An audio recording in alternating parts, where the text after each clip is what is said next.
Live. Okay. So hi Hello. everyone. I'm Amber. Um, I just wanted to come on here and kind of talk about the effect that all this drama and the bashing people's personal lives has on everyone. And I've felt that personally, so I just wanted to talk to people about it. I don't want to continue the drama. I don't want anyone to be hurt by anything said in this live. So I just want to put that out there first. So, yeah. Um, Basically, I have multiple people that I consider friends that have been involved in all of this, and it's not okay to put their personal lives or what they have going on in their relationships or in anything that has nothing to do with you out there for everyone to see unless they give you permission. And that really bothers me a lot because, like I said, I've gone through that and it's really gotten to me. So, and then there's people on the outside who refuse to choose a side, kind of like I've tried to do, who then are blasted on both sides for not defending whoever they think should be defended. So, that's another thing I wanted to talk about. Um, Melissa and Michael have been repeatedly blasted about their relationship issues, past and present, and they weren't given permission about that at first. And when they openly talked about it, that should have been the end of it. Nothing should have been talked about from that after that, in my opinion. And it's continued harassment, and it's not okay. And I understand that there are people on the other side who feel like they've been hurt, and they obviously have been hurt. People like Alexis who are clearly traumatized for whatever reason, and people who feel like they should go to bat for her. And I get that. I do. But I don't think that bringing other people into that have nothing to do with it should be harassed on their behalf from anyone.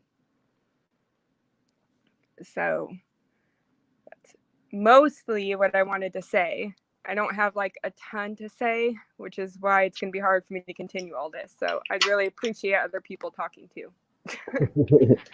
We will. We're just going to let you say what Yeah. you need to say, and we can field any questions people have. Maybe, I don't know Okay. if you wanted to tell your story. Maybe you tell how you got into all of this. That's, Yes, I will do that too. I don't know that story. So, how you got Well, into all the stuff.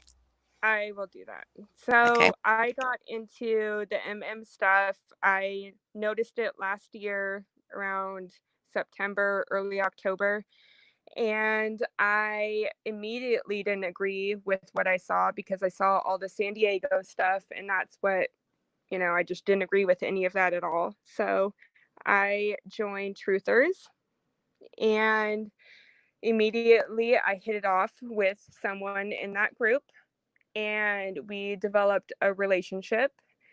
And that relationship is what all my drama came from.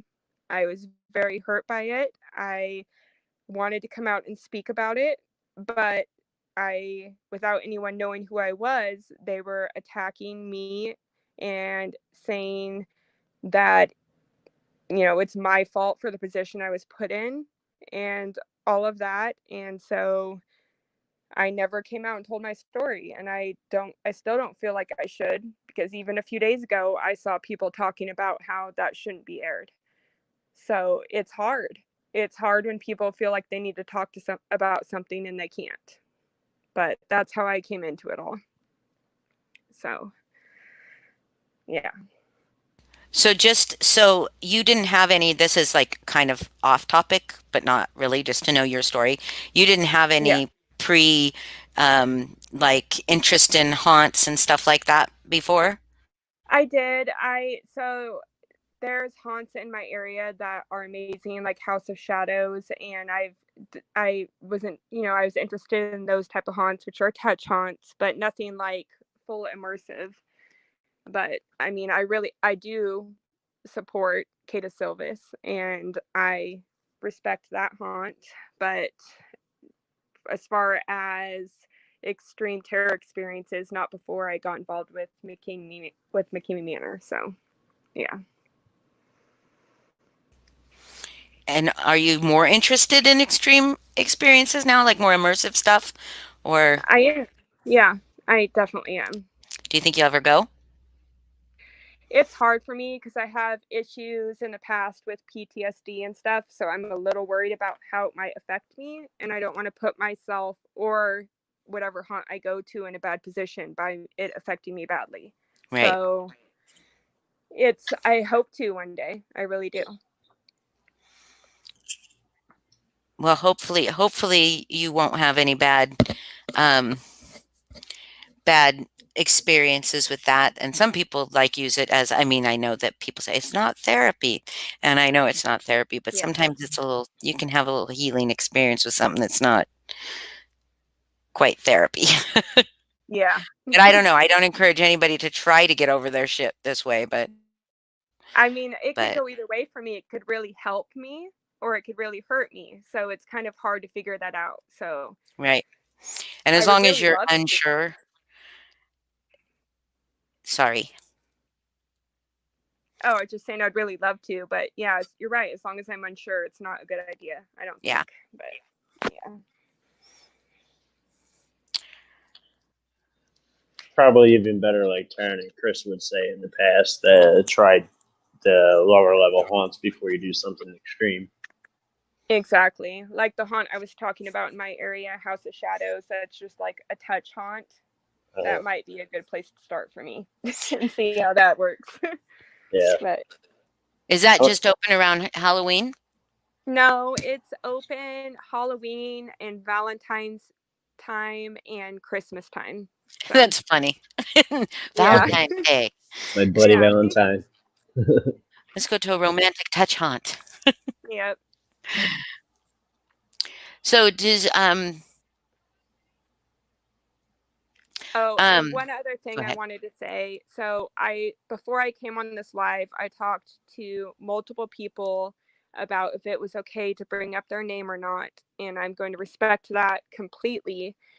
And there is someone in my life who I consider a good friend whose name has been dragged through the mud unfoundly, and I'm like I said, I'm not going to say their name, but it's not okay to tarnish someone's reputation and hurt someone on that level because of what one person says. It's just not okay, period. So I just Right. wanted to put that out there also. It's not okay. So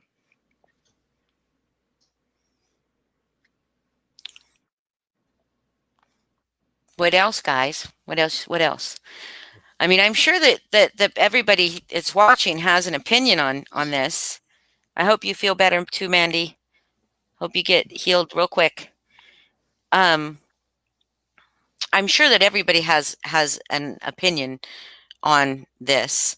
I yeah. personally have said over and over again, I believe that that something happened. I don't know when it happened or where it happened. I don't know if it was before the tour, during the tour, or after the tour. From what I saw, from the footage I saw, it wasn't as as I was expecting it to be, let's say.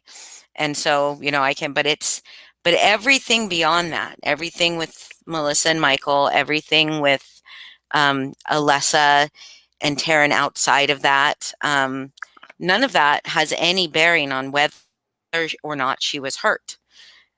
It doesn't. And Exactly. Yeah. and so if she and quite honestly, I think she's putting her energies in the wrong area, like focus, and that if she really wants, if she really believes that that there needs to be some kind of justice for herself,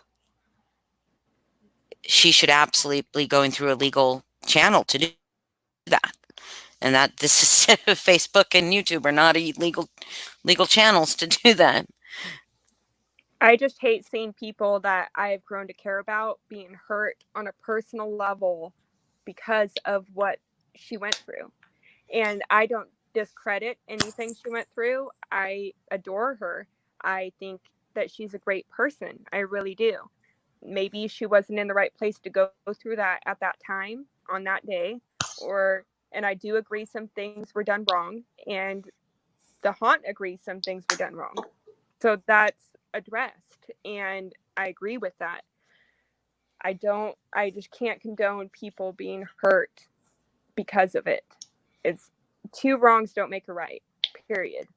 It doesn't Right. help anyone. It only hurts more people. So Right. it's just really hard for me to see. Right. And Lindsay, I saw that your thing came up on the on the stream, your question or your statement. I feel like I feel like, with Russ, Russ was when Russ was told, when he was told that, man, what you're doing is not safe, he didn't even try to examine it. He didn't even try to look at what he was doing and make adjustments. One of the things I'll say about Kata Silvas is after Taryn's tour, some things were brought up and addressed.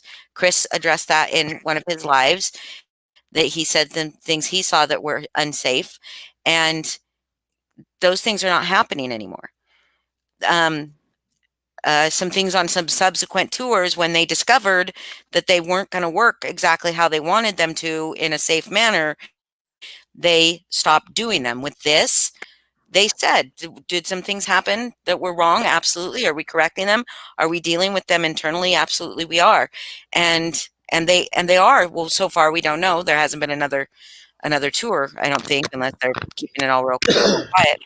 But so as long as they're acknowledging it and trying to grow, they shouldn't be crucified. They shouldn't be. And I think if people have problems with them personally, like how they act personally, like perhaps how Anthony acted personally, that's one thing. But as a business, and an entity and an attraction or an event, whatever, an experience, I think they're learning. And so I think that's all you can ask of people, is that they learn and grow, right? Yeah, I agree completely. And like what I just saw Andrea said in the comments, and I agree with that also. I feel like when she went through what she went through and expressed how she was feeling, there were people who took advantage of her feelings and her trauma and what she was going through for their own drama gains, if you know what I mean. Like, I feel like people used that to push more drama, and that does not help her. I don't feel like that's being a real friend. A real friend would be saying, decompress, I'm here for you if you want to talk, and we can talk about anything you want to talk about, and what you're feeling is valid, and I'm here for you.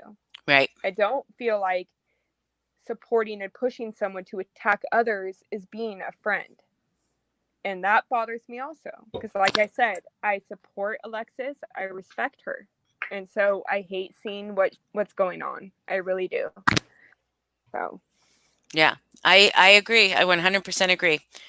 And I think that it's unfortunate that wasn't afforded to her, immediately, because now it's been, what is it, 17 days? 17 days since her tour, and it's been constant, nonstop. She hasn't had a minute to process. And it was even going on before. Yeah, it seemed like the day she got out of her tour, it all started. Yep. It seemed like people were right there to draw her into that drama, and that's just not okay. I feel like after her first tour, there were more people there to support her and put her in the right direction to healing from it. And because anyone that goes through it is going to have to decompress, and heal from it and reflect on what they went through. I mean, anyone, I would think. So I don't think that she had the right people in her ear at the time. Right. Agreed.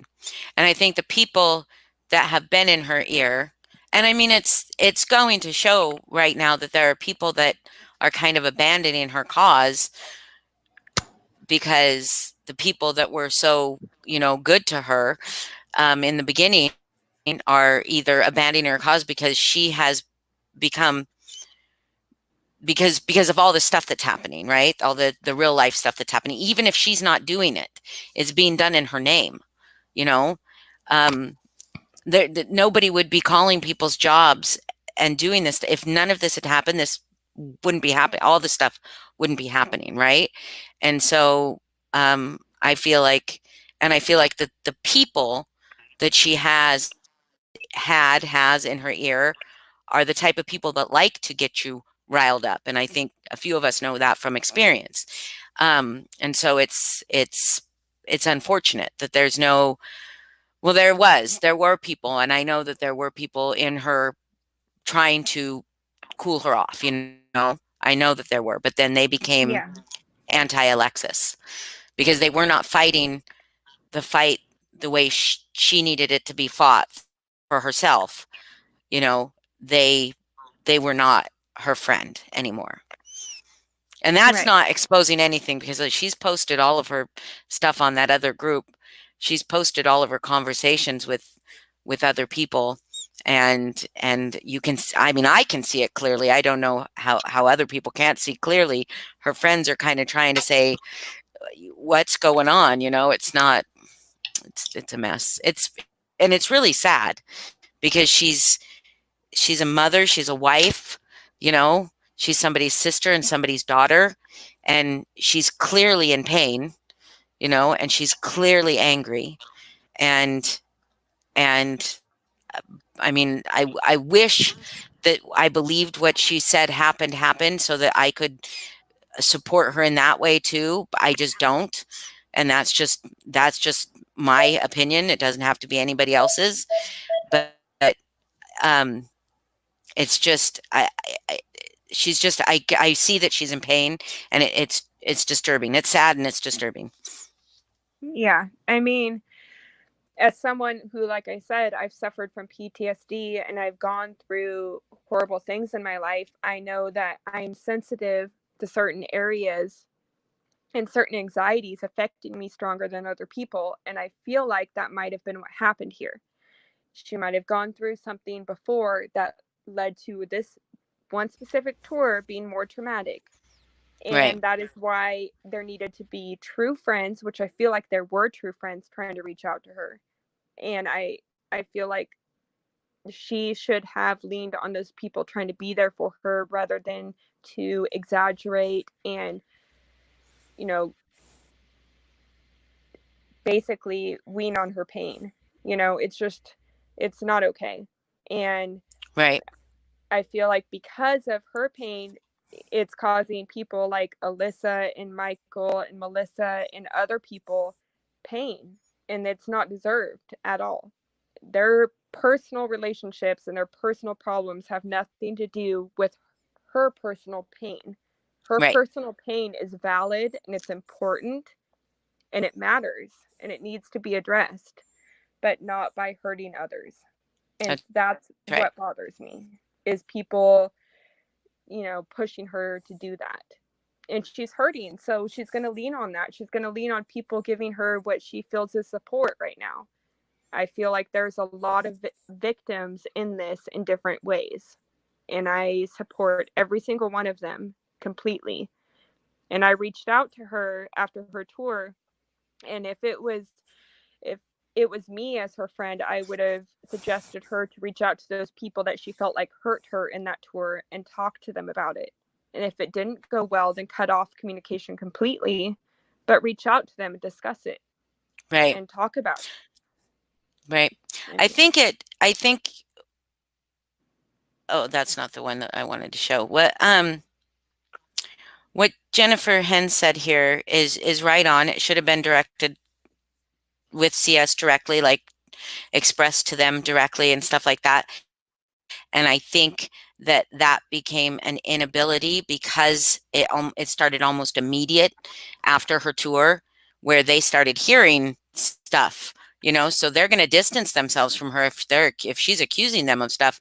I mean, any business is going to, you know, distance themselves from somebody that's hurling accusation at their company, right?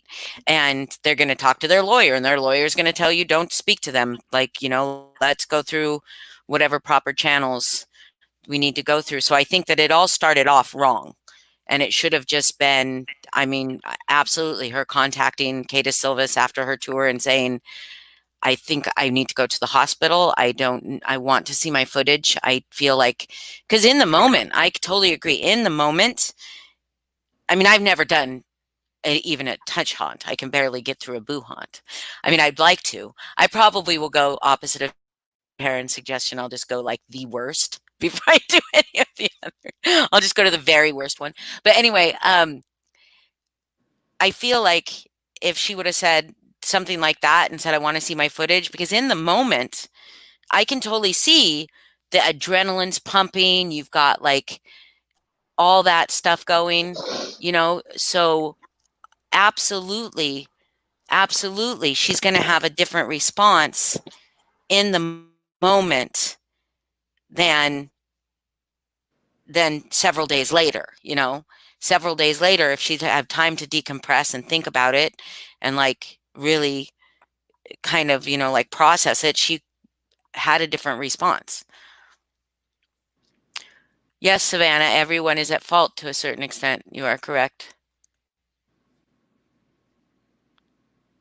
And to be clear, I didn't come on here to talk about Alexis. I came on here to talk about how all of this is affecting everyone. Because like I Right. said, I have personal friends that are involved, and I've been talking to them and seeing how they are hurting because of all of this. And I want to encourage everyone, if you care about whoever it is that's involved in all of this, talk to them personally and reach out to them.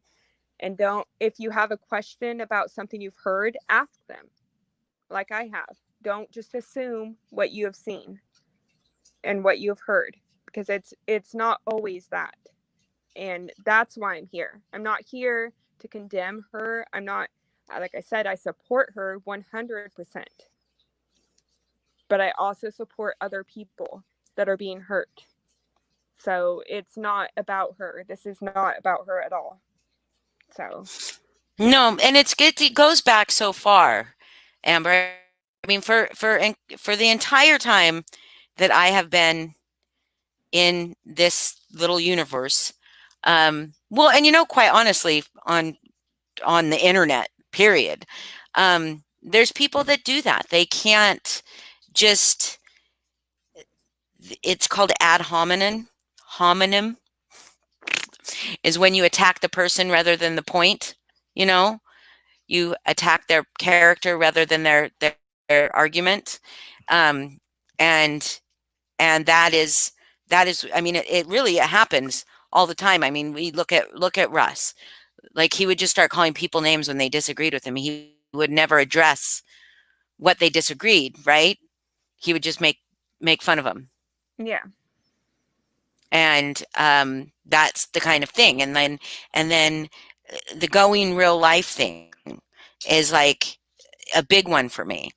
I mean, it's a huge one for me. I don't think anybody's personal life should be affected by McKamey Manor Revisited, McKamey Manor Truthers Exposed, or Exposed, Kata Silvis, nothing. None of it should affect your real life. Nobody should lose their job. Nobody should, you know, the woman at the motel or hotel that they use shouldn't be receiving harassing phone calls at the front desk, you know, all the time. None of that should be happening. And it should just be about what it is about, you know, just I don't know how to explain it, but it's been happening. It happens in any Facebook group you go on that has any kind of a topic, or even doesn't have a topic. You say something that somebody disagrees with, all of a sudden they're pulling stuff off your profile. Why do you think in this group, if you go to look at somebody's profile and you're not their friend, you can't see shit, right? Because people keep it locked down because they don't want any of this shit happening. There's a reason for that. There's a reason people do that. Right. And that's like how I said, that's why I never spoke out about what I went through and what happened with me and my relationship with someone in a group, is because I saw all the threats about people coming out about it, not knowing who I was before that happened. And that's not okay. I was scared, or else I would have talked about it. Right. And so would multiple of other people. But Right. it's not okay to make people fear their personal lives being exposed or affected because you don't agree with what they say. Right. It's just not okay at all. Oh. Right. Did anybody, what's Foz doing? Foz is like jumping back and forth from I computer had to to phone, I take my think. dog outside. Oh, gotcha. Did anybody say anything in that you want a question asked or answered? I saw Karen. This wasn't meant to be about Alexis. Alexis came up because it's currently what's going on, and it's currently kind of relevant to the topic, but nobody has bashed Alexis. We all just said that it's unfortunate what's going on. Right. And I never would bash her ever. I mean, I feel like what she's feeling is valid and it's important and something she needs to work through, and she needs people that are true friends that are there for her. That's how I feel. So, I mean, I would never discredit how she feels. No, agreed. I have problems keeping up with some people would T-hook. I know some people that would do what they do in person and on the internet. Absolutely. I have a trouble keeping up with the live chat because it moves like very slow for me. So did anybody have a question? I mean, it moves weird for me because it doesn't seem to go with what I see on the YouTube thing.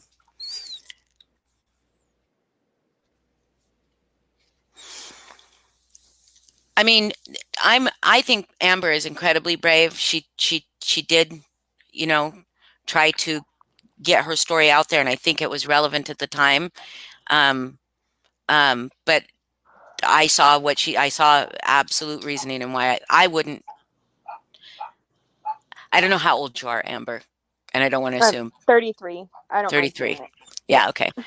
Maybe at 33 I wouldn't have either. Like now, like I give like zero fucks. so but like you're a young mom, and you also have said like this is kind of your community, and you didn't want to be ostracized from your community or like, ran out or harassed in your real life for something that happened, Amber is a badass. She is.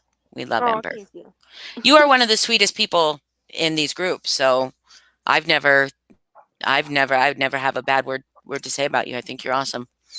Oh, thank you. Same. And like you said, like I'm a stay-at-home mom. So these groups are like my friendships, and it's hard. That's why I feel like I have to stick up for my friends, even if they're internet friends. And that's why it was hard for me to speak out, because I didn't want to lose those friendships that are important to me. Right. So, I mean. Right. And that's unfortunate that you think that you would have to lose friendships over standing up against something, but it happens all the time, right? Politics rip people apart. Yep, they do. And yep. I mean, even people I I haven't ever talked to, and I'm not going to say their names because, like I said, I'm not going to speak names who I haven't talked to, but there are other people even today who I've seen being attacked online and hurt because of this whole situation. Sorry, my dog's freaking out. That's okay. Because of this whole situation, and that hurts me too, because there are lots of people who are like me who these internet friendships are important too. Right. And That's why I always said, like, when there would be when Russ's group was doing all those lives with the people and people were making fun of them and like just talking shit on them, and I was just like, those people found a community, and whether Russ is right or wrong, it doesn't mean every single person in his group is Russ. They support something that is bad, but just like, or something that is misunderstood to them. But that doesn't mean that those people are all awful people, and so to see those people be just dragged through the mud for entertaining other people online, but some of them, that was their community, and that was some of the reason why some people went through MM and never really complained afterwards because of that community. I mean, I know that, and I don't think that Melissa would mind me saying this, but I know that Melissa found people, she liked she felt the support, she felt the love from them. And after her tour, she was, and she was fine. Her tour was, the new one of the McCamey Manor Light. And even though it was difficult, I know. But, she loved the people, and she still is friends with people from that group to this day. And so it is, did you put that up already, Foz? It is, it's important community is important. And unfortunately, and right now, imagine right now, like with COVID, with the stay-at-home orders, I think, didn't Oregon just go back into lockdown? we're about to. It hasn't happened yet, but very Are they close. warning you? Are they shaking their fingers at you and saying, Yeah. wear your mask or we're locking you up? That's a lot because of the protest, I think, but yes. Yeah. They're talking about that Yeah. with my city closing up, but I still work in a different state. So either way, I'm working. Yeah, they're talking about it in Washington too. But so like there's a lot of like people that are really struggling for community right now, like really struggling, because like personally myself, I don't mind being alone. I like being alone. It's not like a big deal to me. But the fact that I can't be with my close friends, that I can't when I need them, like when I need a hug from somebody, like it's so I can imagine like the people that really need community are turning to places like this, and are turning to Facebook more, and are turning to like becoming more reliant on their online community for support. So yeah, and like I said, I've been involved in all these groups since September, October, and I've built real friendships. Even if I haven't met them personally, they're important to me. Like, they mean a lot to me. And absolutely, it's so seeing all of this drama break out, all of these people being hurt in their personal lives, and knowing how that feels like, and seeing all that happen, it hurts me on a very deep level, and I just don't support it. And like what Michael said, let me go back up to it. Even people, like he said, the same can be said for Katie Silvis. The entire cast is being targeted of the suspected actions of a few of them, and I get it. Those people are being affected on a personal level too. It's their job. It's something they enjoy. It's a big part of their lives, and they're being affected too. And that's why I said I feel like it's important to, if you're hurt by someone, reach out to them personally and talk to them about it. And if it doesn't go well, block them out of your life and get help for it. Reach out to real friends and talk about it. It really bothers me. So yeah, I hear you. And I know that I hear it I allow it in Revisited. Everybody knows I allow it in Revisited, but I will tell you, yes, I have a bias. Y'all know I have a bias. But it hurts me. It hurts me on a personal level to see what Melissa has gone through, because I don't care what she's done in her personal life. She doesn't deserve to be dragged through the fucking dirt like that. And Michael too. And I would never like if somebody brought up personal shit about Alexis that had nothing to do with her tour. I don't like that. What was that, Foz? Oh, he muted himself. But like, I'd be very protective of Foz too. I would be very protective of you. Like if the stuff we all talked about in private just suddenly got blasted out there, I mean, that would lose my mind, because it was never given, nobody was ever given permission to do that, right? And so if you don't tell me, if you tell me I cannot say something, I will not say something. And I do want to say I respect you so much. And, you know, I reached out to you with the situation I went through, and you never once, you or Foz never talked about anything that I told you guys ever. You respected me and what I went through 100%. So I respect you guys a lot. And your friendships are very important to me also.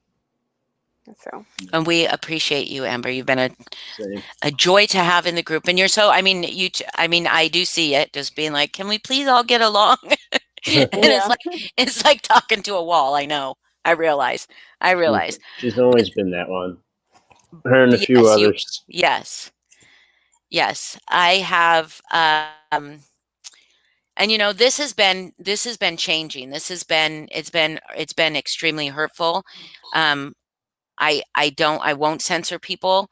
I mean, if I feel like I need to start censoring people, I'll just archive the group, because I don't want to pull a truthers, but I would, just because I just, but it's been hurtful, because I've seen people I really trust and really admired and really loved, like, just completely become people I don't know, and I know that and I wanted to say this. I said this to somebody the other day that messaged me about, we can address it if you want, Foz, but about people that we've allowed into the group, or stay in the group, or return to the group, or come into the group, and wondering, like, why I thought those people couldn't be trusted. And I said, well, there's people in the group now that can't be trusted, that I know can't be trusted, but I leave them in there. There's a few of them, like, I mean, I'm not going to name drop them, but one of them was already there for a very long time, and she just recently rejoined, and then suddenly people wanted to mention things about it. And then there's somebody who had never been in the group, which, yeah, I guess to everybody it's shocking why we added her, but it pretty much just started out as a joke. It was like, you know what, just fuck it. She hasn't done anything lately. Let's see what she would do. Yeah, and she'd never actually been in the group to break any of the rules. She's never actually been there, so... And so far, she hasn't done anything. So, But yeah, so I know I said to somebody, and I'll say it to everybody here, you might be seeing a side of me that you've never seen before, but it's because of one human can only take so much, and you guys don't see. Oh, good God. Hold on. Oh my gosh. Okay, thank you, Joko. So it is, oh my goodness. It is, sorry, that really distracted me. I should turn the chat off so I can't see it. I've never only, I'm a very strong person. I've been through a lot. That's not being conceited or anything like that. I know my strength, and I know what I've been through, and I know what I can overcome it. We all have a breaking point. Everybody has a breaking point, and I haven't broken yet. And I hope you guys never see me break, because that wouldn't be pretty, and I know that people that thought of me think of me differently now before, and it's because people that I love are being attacked in ways that, like, it's just inappropriate, and it's not all public. That's the thing, is that I wish that I could show you, but it would just cause more harm for them. I wish that I could put it out there. I wish that I could, expose these people completely, but it would just cause more harm to the people that I love. So I won't. So am I a little bit catty? I've always been kind of catty, and I'm sorry, I'm gonna use the word cunt. Am I a cunt? Yeah. I mean, I've always been a cunt, but am I a little bit more like, I don't know, like, I don't give a fuck, because, like, I guess I'm hoping that they'll expose themselves, and I don't know. It's difficult. It's very difficult. Well, I really respect the way you handle everything. I mean, Holly. I don't feel like you call people out without a reason, and I feel like you run your group very well. So Thank you. I really respect it. So. And I saw the comments from someone who was supposed to be someone, and that's not very cool, by the way. They Don't always pretend seem to to be hop someone you're on not. everybody's streams. Haters, truthers. They haven't been on mine yet until now, but Yeah, it's not okay. Michael asked if he can come on, and Well, I told anyone that if with this, I completely okay with anyone coming on with me. okay. So Holly, if you wanted to send him a link, how do I do it? Is it just the one that's hit right the- up in the? click the invite, and then it will. Oh my god! And I have to log on to fucking Facebook. All right, okay, never mind. I'll do it. I got it. Okay, because I don't have him on that name anyway. But by the way, cunt is not a bad word. It's widely accepted in England. So right. I don't think cunt's a bad word either. And I want to say cunt is not hate speech either, even if it was a bad word. Cunt is like calling somebody an asshole or a bitch or a dick or a prick or something. It's not like the N word and the R word and the F word, not fuck. It's not like that. Those are slurs, and that's derogatory slurs against specific people. A cunt, anybody can be a cunt. Yeah. Anybody. Just you can do I it. can be sometimes. That's okay. It is a lofty goal, but you can do it. Yeah. Lindsay's live was not necessarily about Alexis at all. Oh my gosh.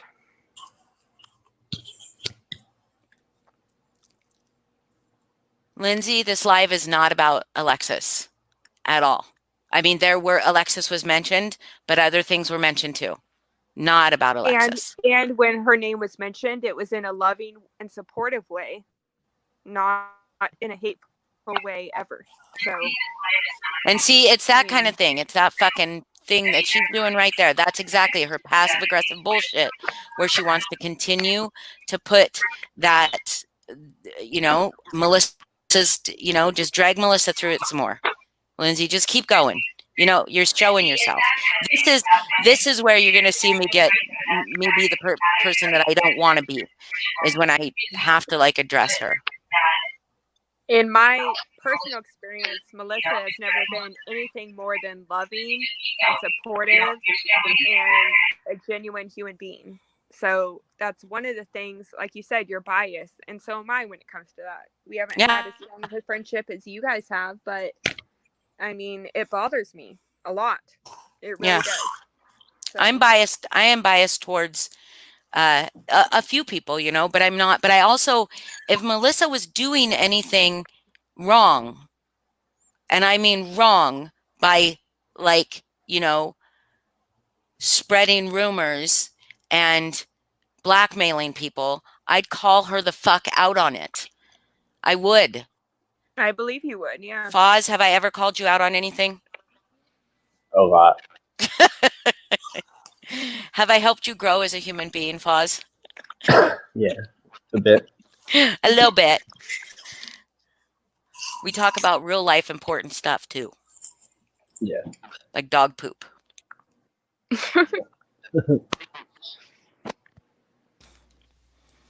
So, hi, Michael. Hi, Michael.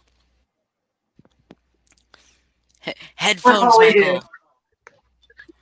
He's got Hi, some is that kind of Melissa? echo. Oh, sorry. Hey, Echo. Echo. can you hear me now?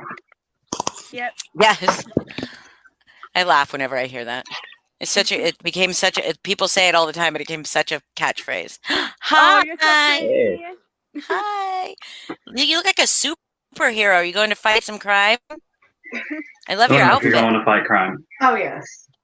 I'm Luigi. Oh, cute. That is Nice. adorable. I can hear you. They said it's adorable. Oh, They said you're the worst Luigi cosplay ever. that figures. Just trash. That figures. Okay. Nobody said that. Nobody No. said that. Ow. So what is up? I can't hear anything. Not much. I'm letting her go back into the bedroom. This was being casted on the TV. No, I actually wanted to come on here and apologize for the post that I made yesterday.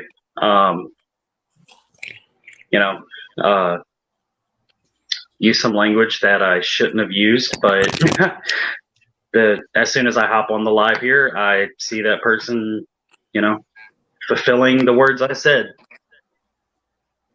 But I still apologize. It wasn't a post that should have been made. Whether that person is a cunt or they aren't, I shouldn't have made that post, and I apologize.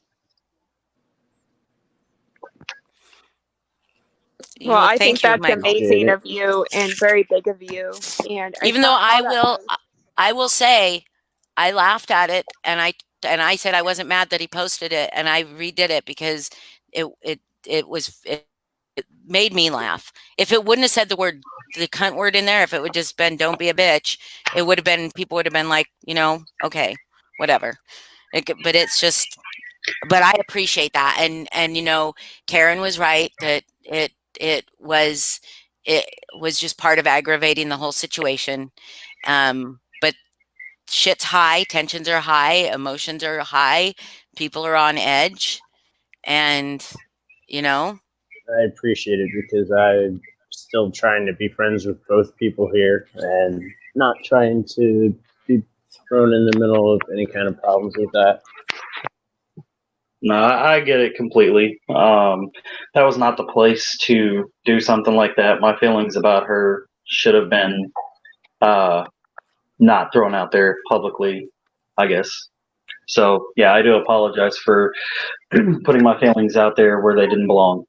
At the same time, we've all done the same kind of posts, like I've mentioned. Maybe not with his words, but we've all made a whole bunch of meme posts, did a bunch of shit in the past. Granted, a lot of those posts are gone now because somebody already deleted, but yeah. I mean, that should be my one bannable rule, but I feel like I'd have kicked everybody out by now. I know people delete comments all the time. People make mistakes, and sometimes you might mean to comment somewhere else, and it's like, oh shit. Yes. So yes,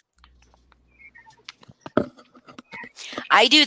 What I really appreciate about Michael is Michael may have knee-jerk reactions to things, and we've all been there, right? But when Michael, no may, I do. Yeah, when Michael is wrong, he says, "I'm wrong." He fully says, "I'm fucking wrong." 100%. I agree. Yeah. Yeah, he has, from what I've seen. And their relationship, in my opinion, has been the most affected by everything from this. And so I think his feelings that motivated that post were 100% valid.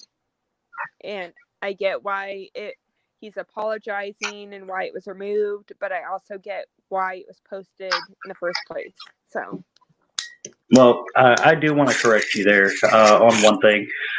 There's nothing that Lindsay or Alexis or anybody else can say that's going to affect my relationship because it's none of their fucking business, and their opinion doesn't matter to me at all. That's true. I guess I was just saying Melissa being blackmailed was not okay at all. No, definitely not. And that affected her personal life, which then, affected your life. And I just don't agree with that. I might have worded it wrong, but I just I don't agree with what happened to you guys at all. So No, I understand. And it is what it is.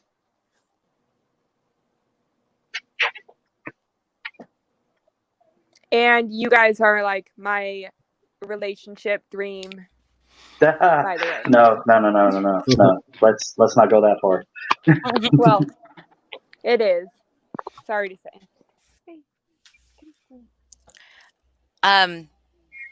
Now what we need to do is I think we really do need to focus on, hey, Taryn, always late.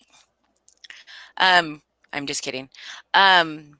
We need to focus on moving past that. So I know that there's going to be stuff like posted about this live, because apparently now this is the third night in a row we've, been attacking somebody, but this isn't about attacking anybody. We need to find a way to move past the Michael and Melissa thing. I'm not saying move past the Alexis thing. Alexis absolutely should seek whatever healing and whatever process, whatever she needs to do to be okay. But I mean, and I'm not going to tell her to. I'm not going to by any means tell Lindsay what to do with her group, but it's I think we need to move past it. I do. Yeah, I definitely agree. need to move past the Alexis shit, because the more it keeps getting brought up, and I'm not referring to this live in particular because that wasn't Amber's intention at all. It just it was one of the things that got brought up because of its relevance, like you said, Holly. But the more it gets brought up, the less chance it is that she's going to find actual help for the shit that she's going through. Because Right. these people that are in her ear are in no way going to be able to help her the way she needs it. And so if it just stops getting brought up and she stops getting the attention that she's getting for it right now, and her friends stop getting that attention, the chances are she's going to turn to something else, and hopefully that something else is a better option. Yeah, I agree. And maybe if someone does want to reach out to her, say, hey, how can I help you on a personal level? How can I be there for you? Instead of trying to find ways to further the drama. I mean, Right. There is lots of ways. If you care about her, I mean, I care about her. And if you care about her, reach out to her and ask how you can help on a personal level. And that's fine, and if you want to talk to anyone else involved in all this, reach out to them and ask how you can help. And don't talk about it on social media platforms. It just makes sense. So You're right, Lindsay. You are right. We do not, and this is Lindsay Nelson, since I do see Lindsay came back in. She doesn't need to be moved past, but everything the whole surrounding stuff needs to be moved past. Like all the personal attacks and all of that stuff need to be moved past. The dragging up stuff from people's past and present and all that stuff needs to pass. But Alexis needs to seek whatever justice Alexis needs to seek. okay, and Lindsay, I didn't ghost any of you. I decided not to speak out because of threats and harassment that was that was being talked about before we were supposed to come out about it. That was my personal choice. I didn't ghost anyone. I continued friendships and relationships. You didn't want that with me, and that's your choice. That's okay. But I didn't ghost you or anyone. And I do have closure, and I'm perfectly fine. But please don't try and bring that drama into this. That's not okay. So, Not at all. Has anyone else in Firecrackers tour got their footage? We are not. I don't know, Melissa. No, no. Nobody else has, as No. far as I'm aware. Now, since CS won't do interviews anymore, and apparently are closing down their Facebook group, I am wondering, I guess we can talk about this. When did you, Michael, did you get your entire footage, or were you part of the group that was told we won't be releasing the entire thing or whatever? No, I was told that I would be receiving the footage from my GoPro. However, my tour had everything kind of in a transitional phase as Rich owned most of the equipment. Oh, right. And however, the GoPro that was used that night was Grace's. And they told me they were going to work on it, on getting it to me. It actually would have gotten to me faster, but I had emailed them requesting some edits to the footage myself, and then shortly after that, they got into gear working on the Firecracker tour, and well, we all know how that went. Yes. Okay, so were there tours between you and the Firecracker tour? No. Oh, okay. So, and nobody else on that tour has gotten any footage, right? No, actually, Alexis got more footage than anybody at this point.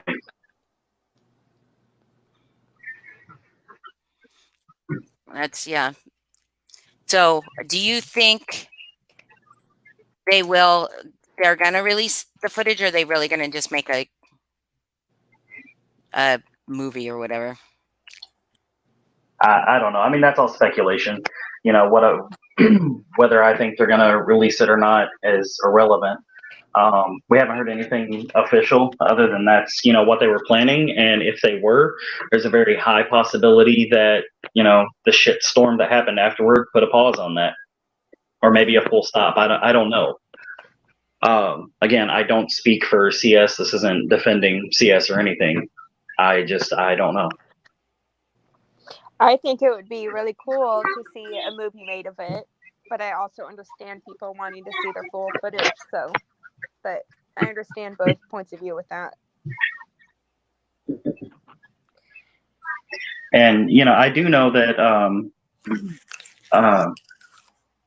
one of the reasons why I can't say I do know, but I'm placing a strong connection here on my own that one of the reasons that people are not getting full footage anymore is due to Alexis releasing footage that she was told not to from her first tour.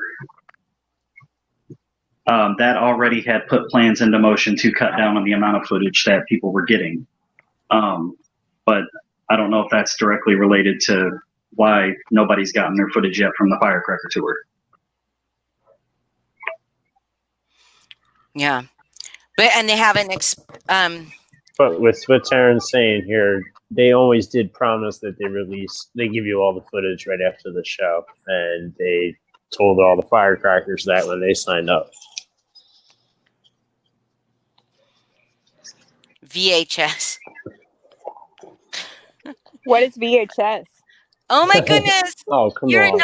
You're not that young. I'm just kidding. You don't know what a VHS? Oh, okay. You should know. I'm younger than her. I was VHS. coming to Oregon right now. I was gonna get in my car, coming down there, and show you a VHS. I don't know that I would watch if I did it. I don't know that I would watch my tour footage. Like, I mean, I feel like it would be. I don't know. I guess it would just depend on if I felt. I mean, I feel like if I did it, I'm gonna feel traumatized afterwards. But I mean, I'm expecting that that's what would happen. Is I would feel traumatized, but not in a real lasting way, and maybe in a way that I could process some pain and stuff. The Disney Vault. Disney Vault. I mean, what do you mean by the Disney Vault? I used to have a shit ton of VHS Disney movies. My sister had all the Disney VHS tapes. And then she switched They're to worth the DVDs. a lot now. Like, if you have the original VHS tape from Disney, they're worth a lot. It's crazy. I know. I wish I still did. Because I had them for a very, very long time, and then we got a DVD player, and we got all of them on DVD. And then I was like, well, let's just sell these at our garage sale for 50 cents. Thanks. Well, as far as my tour footage specifically, and I've messaged the family to let them know this. I don't care if I get mine. You don't want to watch You it? know, I was there. At one point, I did. I wanted to see the parts of my footage from where I was, duct taped. But with everything that's happened and come out, I'd rather just forget the day. So if they never send me mine, I won't hold it against them. Well, I think you should though. It would be cool to have, maybe 5 years from now, even you might want to watch it. Yeah, I mean, you rocked that, Michael. You deserve to have that memory. People, I get remember what I you're saw saying. people on your panel, they were trying to say, oh, he might make it an hour or so, and then you blasted through it. So Yeah. Yeah, well, the the panel's gone, by the way. that's I messaged last night and requested that it be taken down for quite obvious reasons. People are using it as an attack method, and that shit's not cool. Like I said, if it was just kind of scrubbed from the record books, that'd be fine by me. I went there, I did what I needed to do. I don't need a trophy. Yeah. And that's my whole point of this is you should not be attacked, and your footage of what you did, which was amazing, should not be used to attack you or anyone in your life, period. It makes no sense to me at all.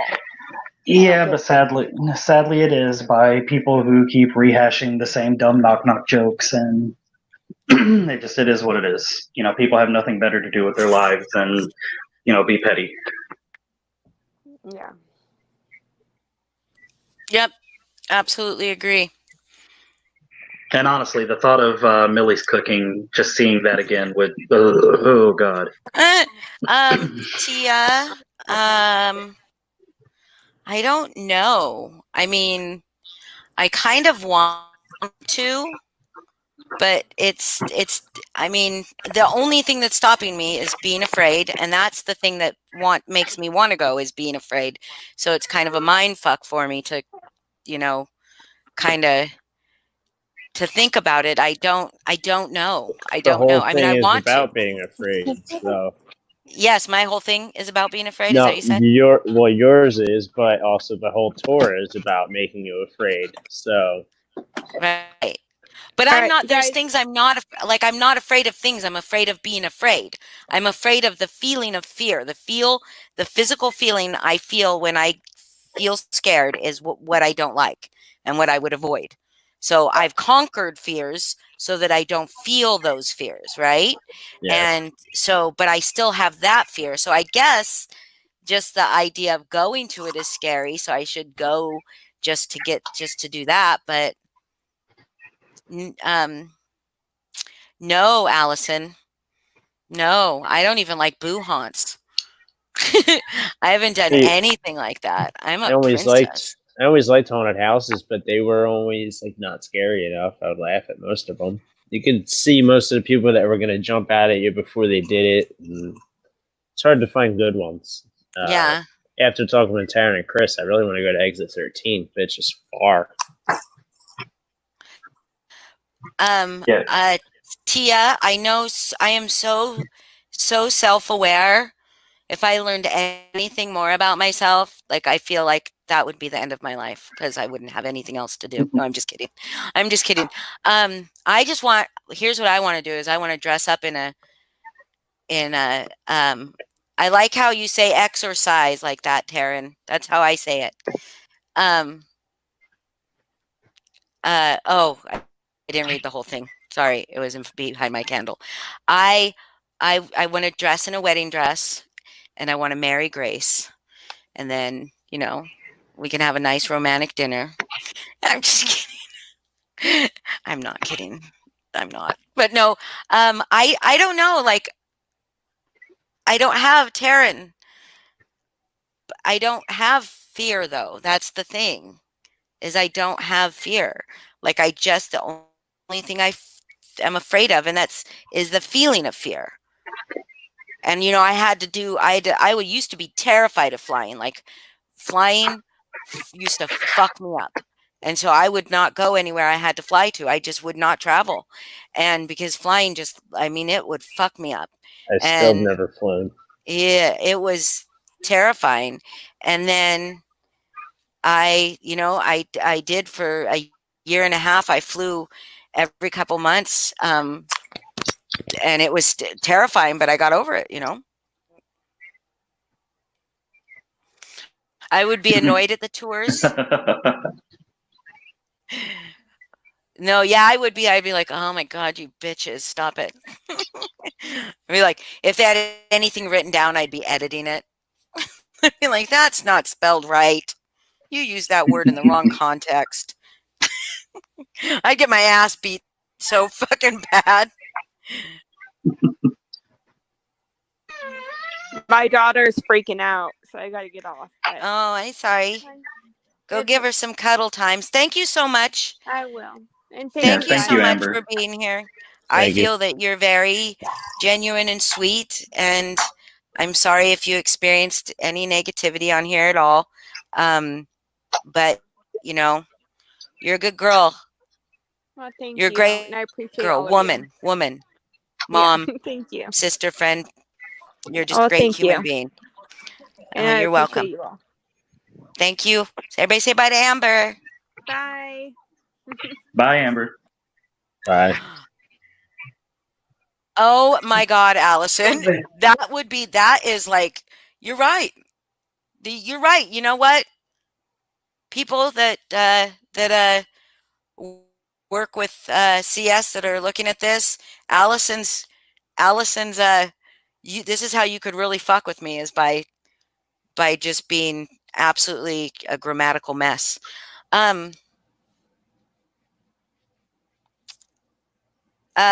So Foz, I'm going to talk about YouTube for a second here, Yeah, sure. if you don't mind. This is going to be one of our shorter lives, I think, unless people have something to say, talk about. So I am hoping that that soon we will be having another live that is absolutely nothing to do with any of this. I'm trying to work out something that I'm hoping gets worked into, but it'll be fun and exciting and meaningful. So I hope it happens. Anyway, but Foz and I are going to be making a new YouTube channel that is going to be not Foz. It's going to be McCamey Manor Revisited YouTube channel, so that we both have control. He doesn't have to send me a link or anything like that. And we can, either one of us can go live, because actually Foz won't usually go live without a co-host. So I think that, but then I can if he's working or something like that. And he is in a busy season at work. So so what we're going to do is we're going to be probably putting that in announcements when we have it made. I don't know. Should we call it McCamey Manor Revisited? Tea Should we time. I don't know. just call it Revisited? I guess we could talk about that. But. Yeah. So I'm sorry, I'm getting distracted by the comments. So anyway, so that way, like, we're going to give you guys a lot of time to get subscribed to it, so that you'll get notifications, and then hopefully then when we do stuff, either one of us can do it. It'll be great. Yeah, it was some interesting stuff in the group last night. Oh my goodness. Has anybody checked on? No. So there's some interesting stuff in McCamey Manor? Did you say? No. Oh, in our group? Yeah, our group was funny last night. If you look at this comment, you get it. Oh, yeah. Yeah, that was pretty fun. So does anybody have anything? Anybody got anything to say? Announce? Michael, Melissa? I don't know. Are you guys playing a video game? Michael and Melissa? No. Oh, you were muted, so it looked like you were like, I don't know, doing something else. But he's moving the haunt to Alabama. Is he really though? I don't know. But I mean, is it really? Is he gonna keep doing it? The word has it. He is, but I don't know. So weird. Anybody want to talk about any good TV Not too shows? sure, Courtney. The opening. TV shows. I don't know. I don't know any good new shows. Okay, so I just posted in the old ES, the Great American Horror Roadshow. So I keep seeing ads for this show on the Travel Channel called The Believers or Believers. Has anybody seen it? No. I I agree don't with know. you. Whoever T Hook is, I agree with you. It's been really hot. Oh yeah, you guys want to talk about how stupid it is over there? Hot over there? It's not that hot over here. It was But 106 it's on Sunday for me. That's stupid. Yeah, the heat index today was like 106 with the humidity. Those are it sucks. Wait, Allison, I think it's on the Travel Channel. It's not on Netflix. I thought it was on the Travel Channel. Unless we're Warrior Nun.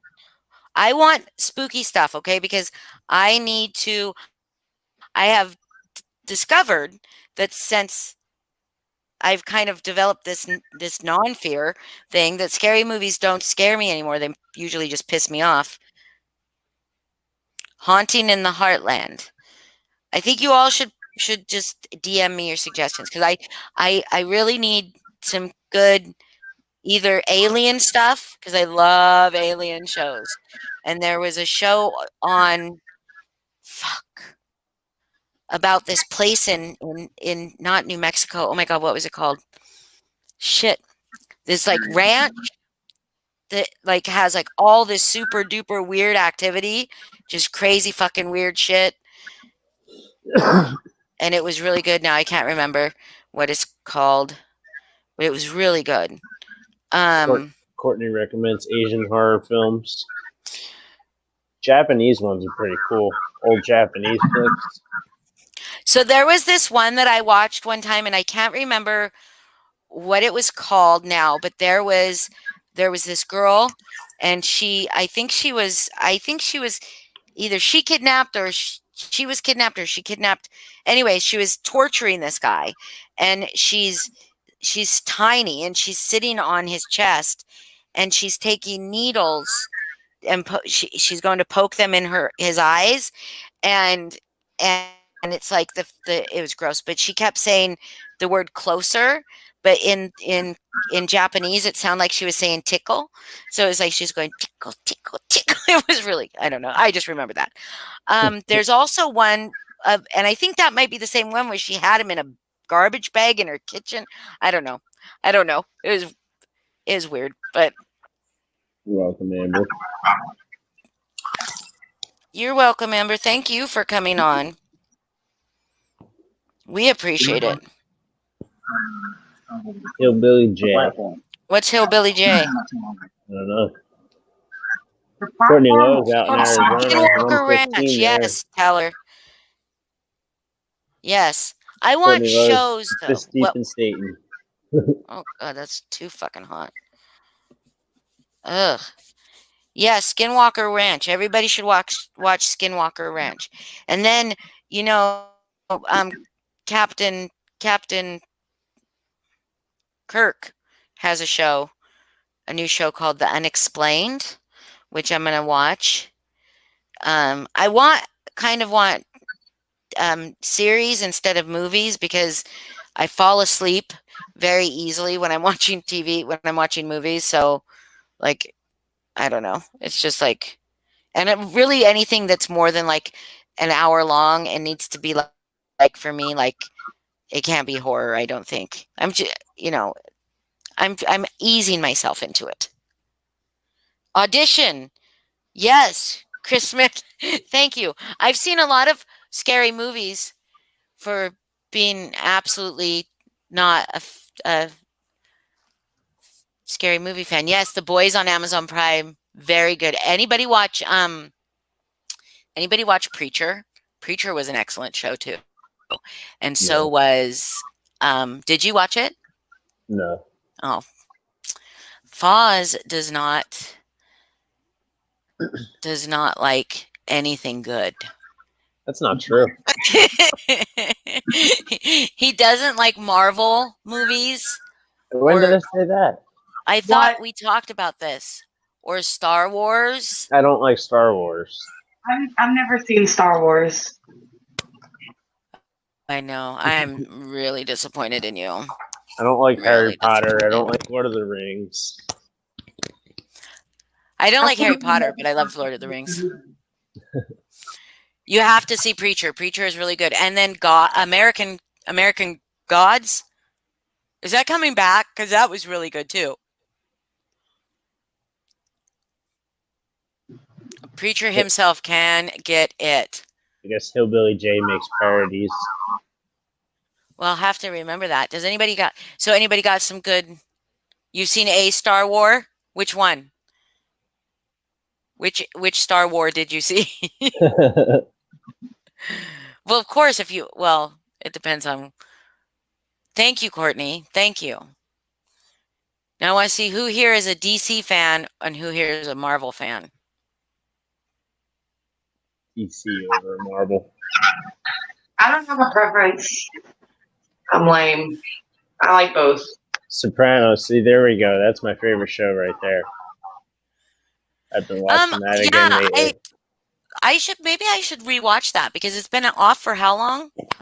Oh, a long time. Since like 07 or I think was the last year. I think maybe 06. So I could probably watch it and be renewed. You know what I mean? Like you can't watch something that was on for that long and very soon afterwards. It's only 6 seasons, but they took a long time to do those 6 seasons.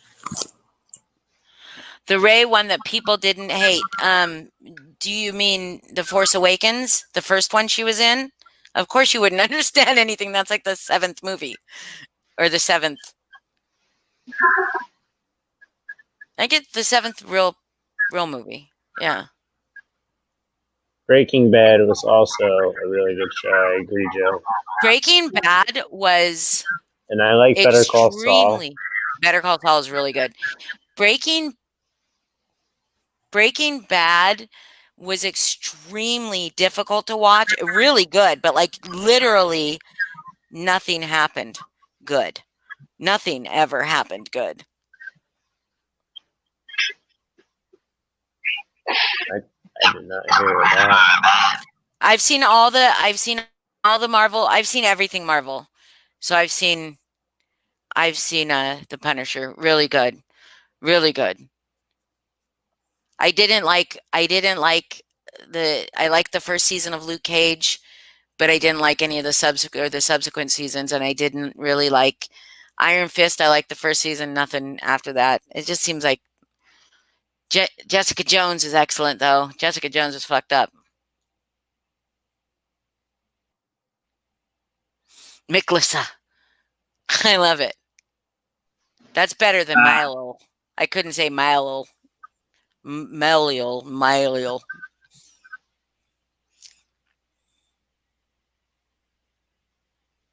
That's pretty cool.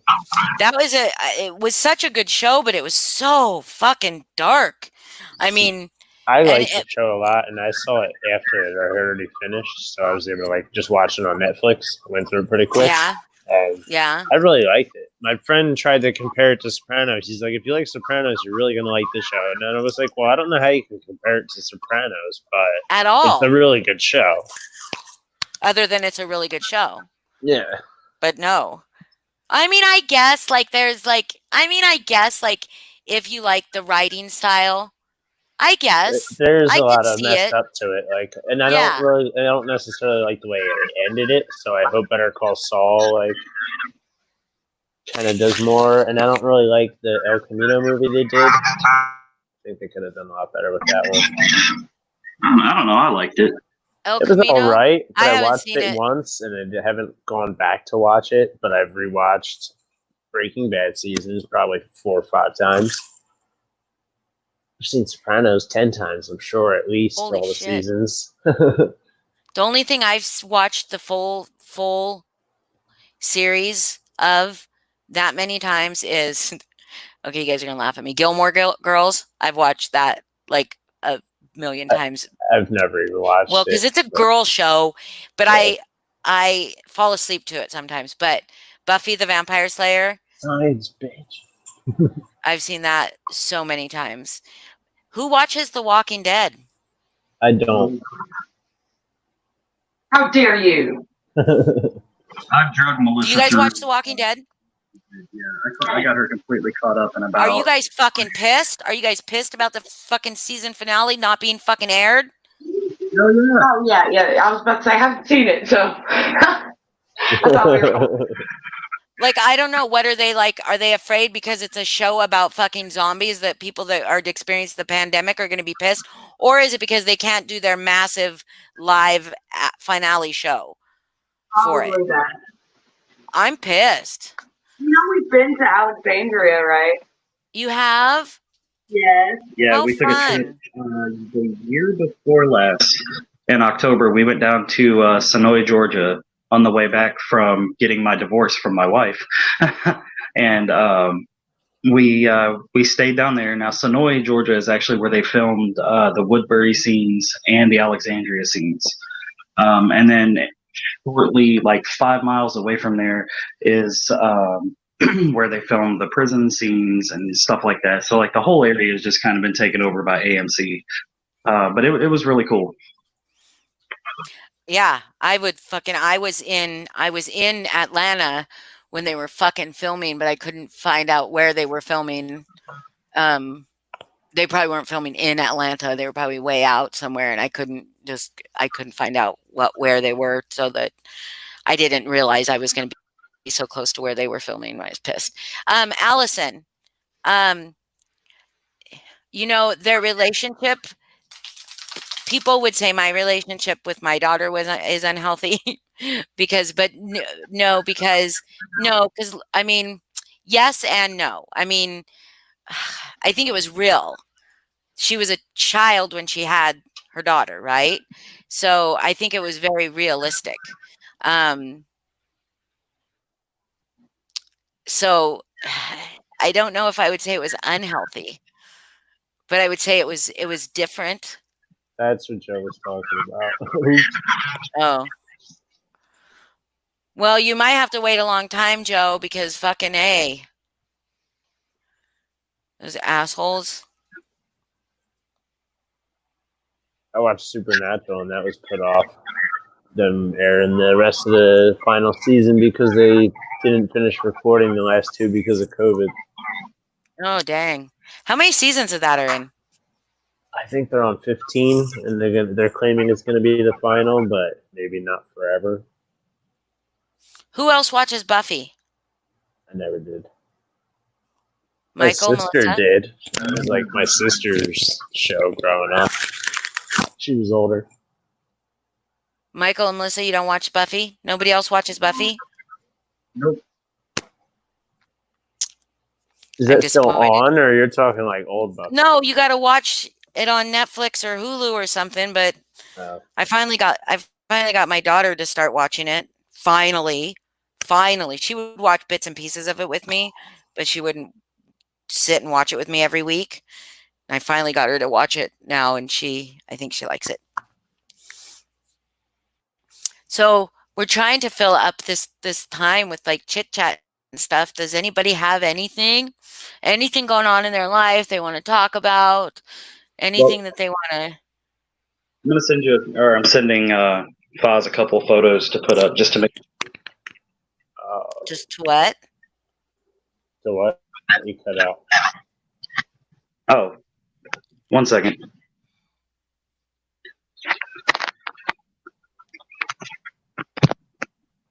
Can you hear me now? Mm-hmm. Yeah. Okay. No, I said I'm sending Foz a couple of photos here just to make you jealous. It'll take me a minute, but I'll get to it. Gotta load up Facebook.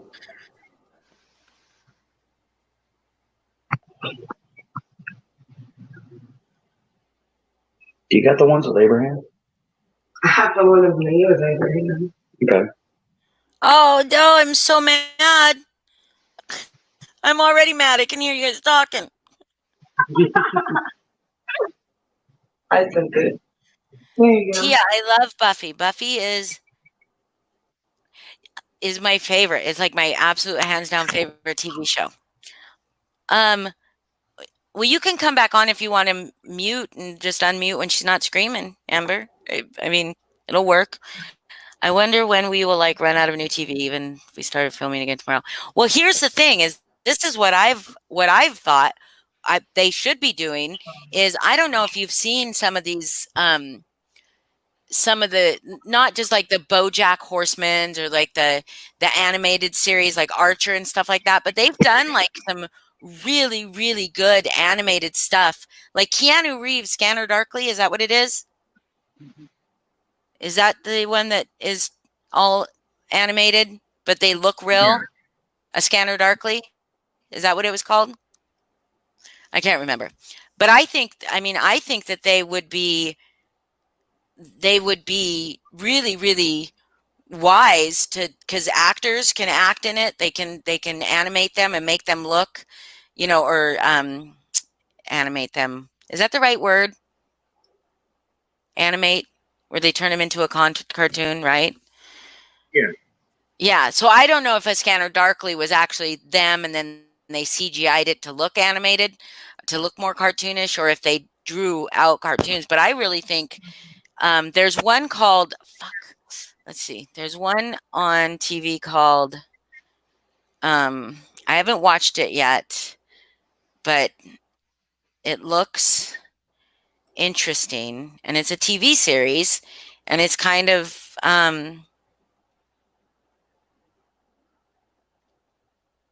it's kind of like what I'm talking about. Oh, anybody watch Black Monday? Excellent, excellent show. God, what the fuck was it called? Where is it? I'm looking for it. I'm marking all over those photos that he sent me. I'm just taking a minute. Okay. I can't remember what it's called, but it looks like a animated show. But I think they should be doing that. I'm like looking at my stuff on Hulu, and there's so much good stuff I want you guys all to see. I want you guys all to have watched The Good Place, because that is also one of the most brilliant shows I've ever watched. Prodigal Son is really good, and it's got Jesus from The Walking Dead in it. Tom Payne is amazing. What was that? The guy that played Jesus, he's an amazing actor. Yeah. He's pretty good in this. Have you all watched Lucifer yet? That's like the best show ever. Yeah. The new season's about to come out. Oh, yay. Good. Yeah. Good. They just released, the Good Girls. Michael, what are we looking at on this picture? That's Hilltop, yeah? That's not Alexandria. Isn't that Hilltop, or is that Alexandria? Oh, that's Alexandria. Oh, just a different shot than I've ever seen. Oh, Hilltop's that's right. Cool. Hilltop was actually filmed in a different location about 5 miles away from where we were at. But that's the main gate. Yeah. Did you guys go on a tour, or did you just go there? We were just there. This was a random walker. Like, they just have random walkers walking around the town of Sonora. Just to entertain people?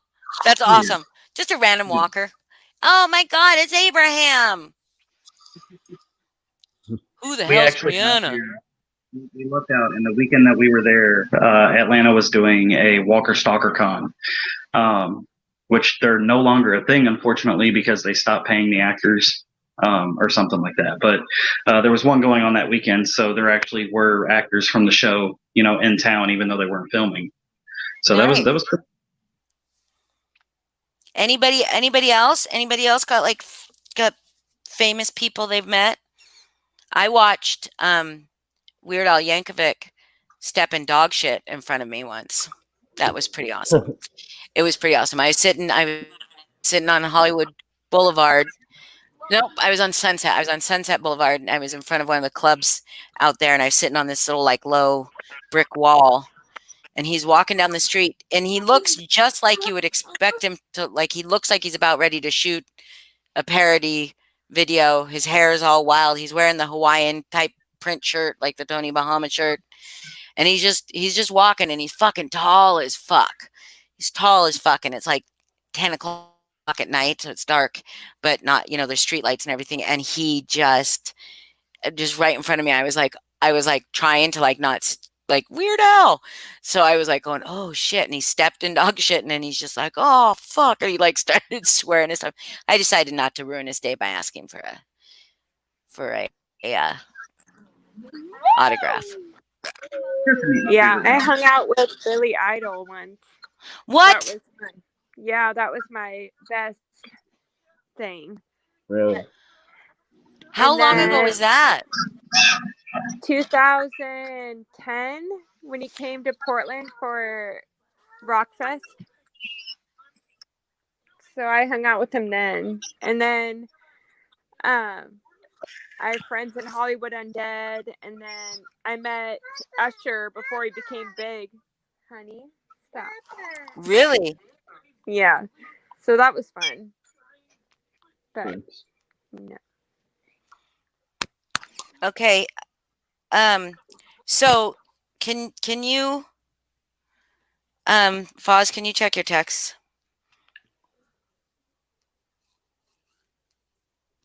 Where?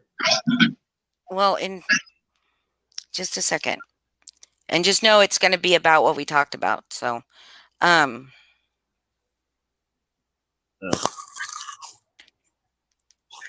telling him. So we're going to invite someone on, and he's going to talk about one thing and one thing only. And it's pretty important, and it's pretty heartwarming. So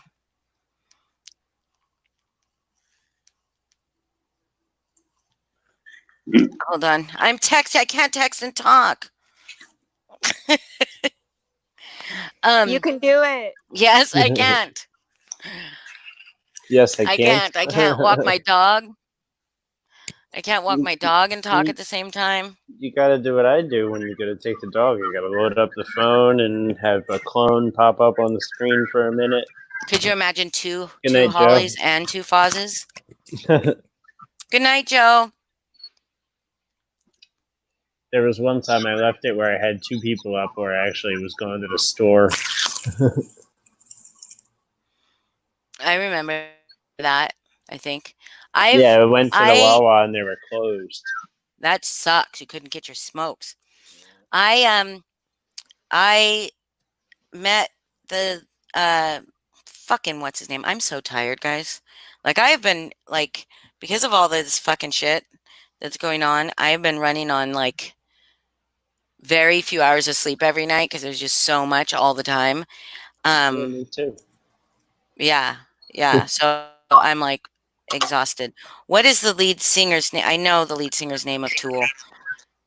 I just want Maynard- to say I'm Maynard so James- jealous of Allison for Taking Back Sunday because I adore the lead singer. So that is amazing. Yeah. I hung out with Lemmy Kilmister in Hollywood too when I was No way. Yes. I did. I was I've been 20. listening to Motorhead a lot lately. Nice. Yeah, and I was like not a whole lot of people knew Motorhead in 90. I mean, they knew them, but not a lot of people in Hollywood listened to Motorhead in the 90s, like in the early 90s, because that was like hair band days, you know what I mean? And we were walking down Sunset, and we were right outside the Rainbow Room, and he is like imposing, you know, like he's so fucking big with his big mutton chops, and he's just like walking down the street, and like we were hoping to get somebody to get us into the Rainbow Room because we were all underage, and he just, I don't know what it was, but it was me and my girlfriend. one other guy, and then a friend of his that was a girl. We didn't know her. And he just said, do you guys want to come in with me? And we were like, okay. And we went in with him and we sat at his table and we drank whiskey with him. And then nobody didn't even card us. It was so awesome. Nice. Yeah. And to Lindsay Nelson, I say Tool. Yeah, I'm gonna have to say Tool. I'm gonna have to say Tool too, but I still love Taking Back Sunday. So I'm gonna have to say Tool as well. I digress. But I will tell you, Maynard James Keenan is a fucking dick in real life. We used to hang. I live in Washington, and Seattle was like my town where all the bands used to come. And one of the nicest people I ever met was Zach De La Roche, lead singer of Rage Against the Machine. He was sweet. Yep. But Maynard and Chris Cornell, I'm sorry, I don't wish to speak ill of the dead, but Chris Cornell was also a dick.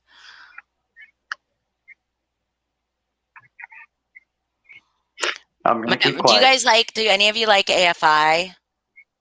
AFI is amazing. Yes, My do. daughter used to be obsessed with them. We had to go see them every time they came to town. Yeah, they are great. I really do like them. Yeah. So one of my really good friends, Aaron, he was one of the lead people in Hollywood Undead. I don't know if anyone's heard of them, but Hollywood Undead? Yeah. Yes, I've heard of them. And then he went on his own and became just Deuce. And then, yeah, he lives in Portland now, and we're really good friends. And that's how I got the whole music scene. So I believe you, Courtney. I agree, Courtney. I agree.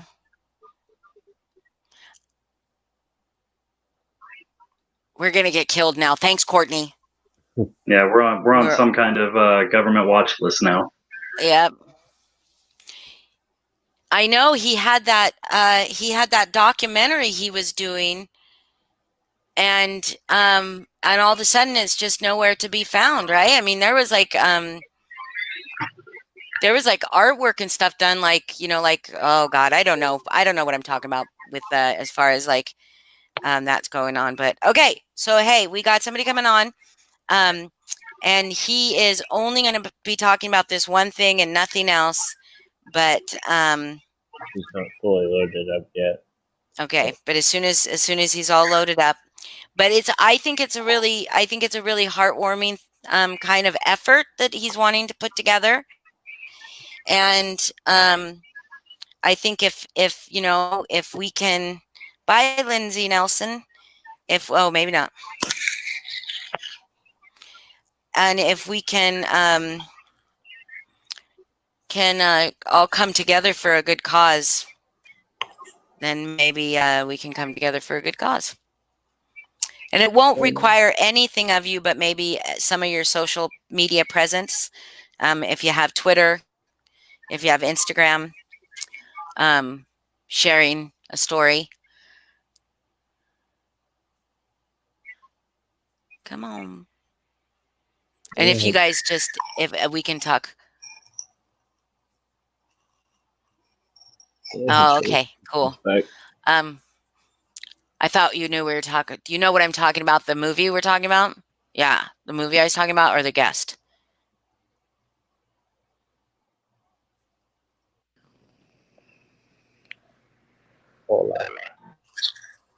He might be having some trouble.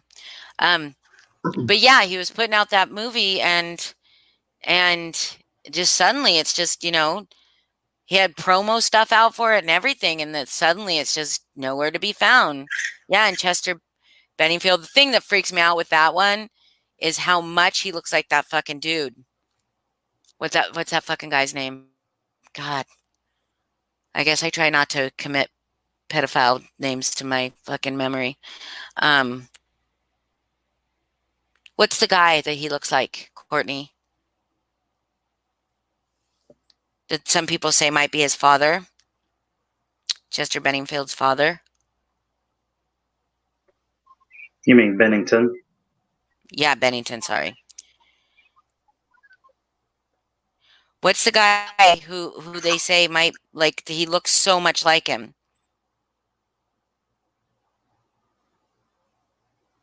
John Podesta? Oh. Lindsay, did you tell a joke? I'm sorry.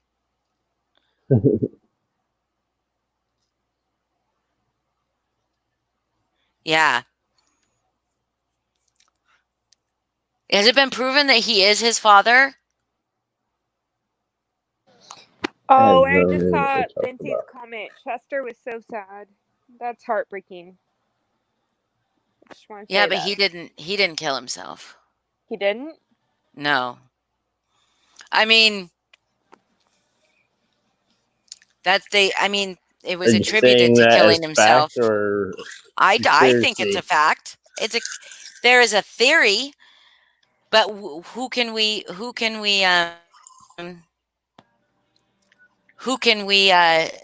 to get the facts but the medical examiner, right?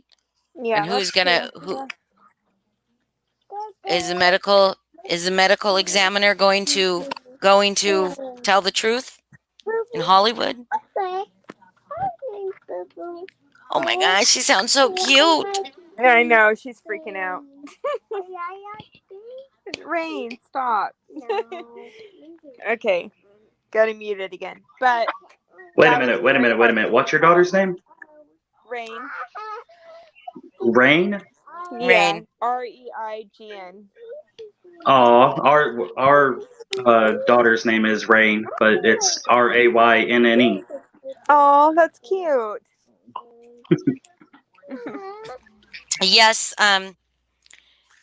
yes, Allison. Today, 3 years. Oh. Is Lindsay Nelson doesn't believe? You don't believe? You don't believe in the whole huge? How come that Maxwell, Ghislaine Maxwell, hasn't been suicided yet?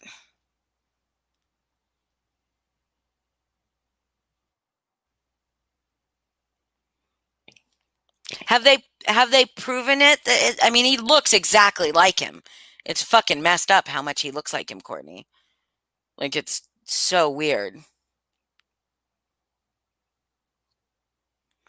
So, I mean, I don't know if it's been proven, but I see it all over the place. Hey, did you guys see? Okay, so there's this photo. You know this Ghislaine Maxwell, whatever her name, however you pronounce it. Yeah.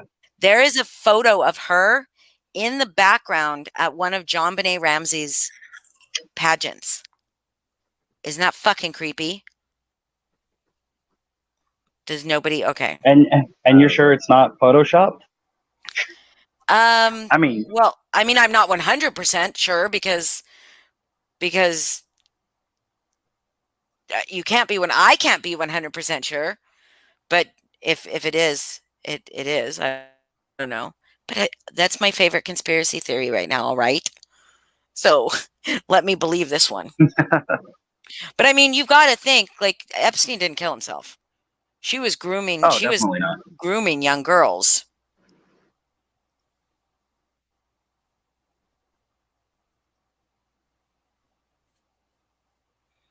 Yeah, has anyone else watched that documentary on Netflix about all that? It's crazy. The Epstein one? Yeah. I have not watched it yet. I want it's to. Good. Yeah. Yeah, and then I crazy. just saw something. I just realized something, and I saw something that confirmed it for me today. I was thinking about how all these names are being put out there, right? All these celebrities, and not a one of them is speaking out to defend themselves. Why do you think that is? I know, like Clinton and Trump and all of them. Yeah. Ellen DeGeneres has not made a statement. Oprah has not made a statement. Tom Hanks has not made a statement. If The Rock is involved in this, I am going to lose my shit and burn the world down. Right. I know. He's like the last good thing we have in this country right now. Exactly.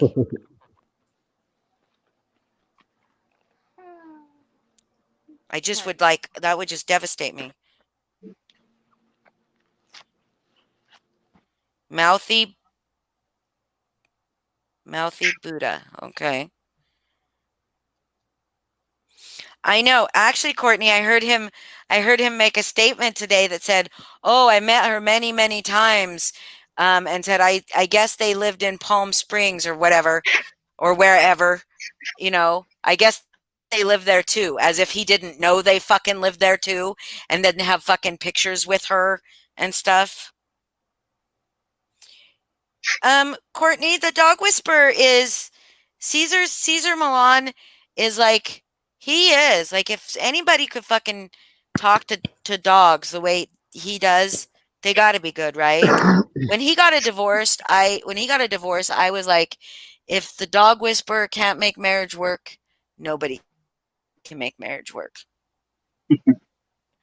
Cause yeah, but he is like, I trained my last dog using Caesar's way, and it was so easy. But I guess I don't know why I'm not training this dog like that, because he could certainly use it. Justice for Caesar. Justice for Caesar. Why don't you like Caesar, Becca? I see a lot of people saying they don't like him because of the dominant sled theory. That they're not pack animals. We're not part of their pack, so instilling fear in them. But like, when I did Caesar's way with my dog, never once did I induce fear in my dog. Never once. It's about calm, assertive energy, and telling them with your energy and not with your noises or your words that you're the boss. And they feed into that shit.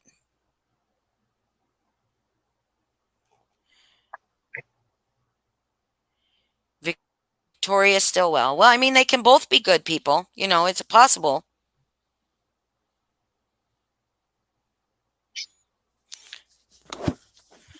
I mean, none of us really know any shit.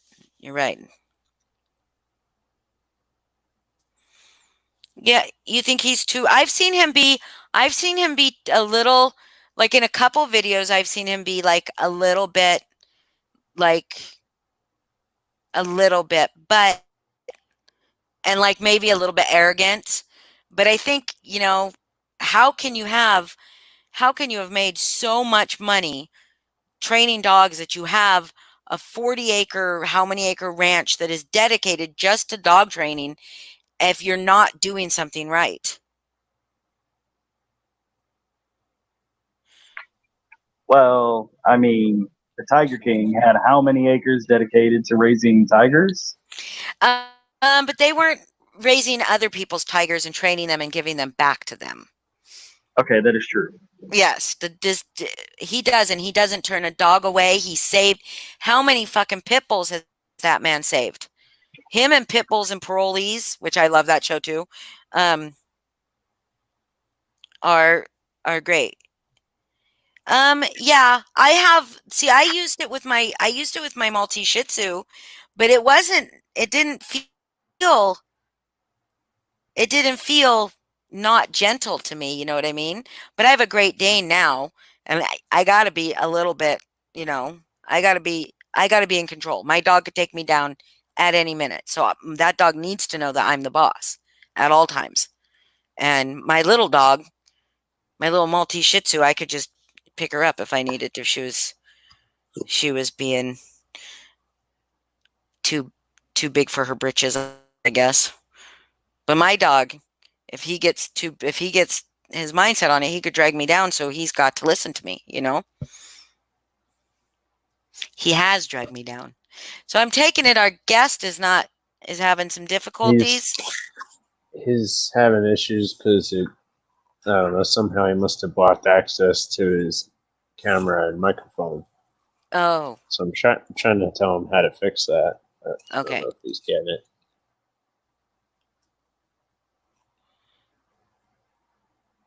Yes, my little dog, I could just pick her up and stuff her under my arm, and she knew who was in control. But my big dog is like, he absolutely needs to know that I'm in control and I'm the boss. And that whole pack mentality, I think, like, I watch my dog, how he acts with my grandson when my grandson's here, as opposed to when it's just me. And he absolutely 100% sees my grandson more as a peer to him than as a alpha. or dominant to him. I mean, he'll still listen to him, but it's more like he's like a litter mate because they play like they're, and I don't play with my dog like that. I don't like roughhouse with my dog, but he kind of roughhouse. It's quite funny because my 50-pound grandson and my 135-pound dog, it's not even a contest who gets the best of who every time. It's so cute. Well, my Chihuahua is definitely worse behaved than my big dog, so yeah. it's crazy how that works. Do you think it's because you let them get away with more because they're small? Probably, yeah. I feel like I'm that's sure I what it do. was like for me with my little dog. Yeah. I just feel like because like with her, like I literally could just like one like hand and like subdue her from doing any damage, you know. So it wasn't as serious. It didn't feel as her if she ever was aggressive, which she wasn't. She was a dream, but she would bark at other people. She didn't like to be picked up by other people. I could pick her up and then put her in somebody's arms and she was fine, but she did not like other people to pick her up. And so she would snap at them, but she was just so, it was cute. It wasn't, she had a tiny little mouth. I'm sure it would have hurt if she actually bit somebody, but she never did. But my dog's mouth is like, it's fucking ginormous, you know? I'm afraid he's going to choke on tennis balls. What kind of dog do And I why have? do people be so mean in the comments? Like, if you all talk too much, why are people still watching? Oh, Savannah's just joking. She's a joker, though. Okay. She's just joking. It's fine. Lindsay, I have a Great Dane. He's 19 months old. And he's beautiful. Yeah, please don't mind Savvy. She's just a lovable, sarcastic asshole. Well, I do love that about her. Yeah. I was just checking. Yeah, she's just, yeah. It's just funny, like when we had that 7-hour live, people will like go to bed and came way back up and we're still going. That was good. Yeah, I'm hoping he can hop on. I don't know if he's figuring it out or not. It's easy. Oh no, Savvy, I don't like this story.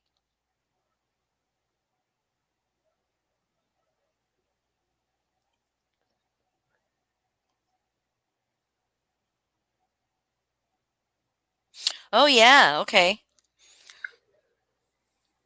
What's the egg trick? So if you take a raw egg, wait, puppy pissed on my dad. He grabbed the dog, took it outside and pissed all over. Oh my God. I never peed on anyone again. Oh my God. That's hilarious. So if you take a raw egg and you give it to your dog will put it in its mouth and not break it. It's true. They'll be really gentle with it unless they drop it out of their mouth, then it will break. But I don't know about that. I'm doing that tomorrow. My dog would just. Do you have a bigger dog too? That thing. Yeah, I do.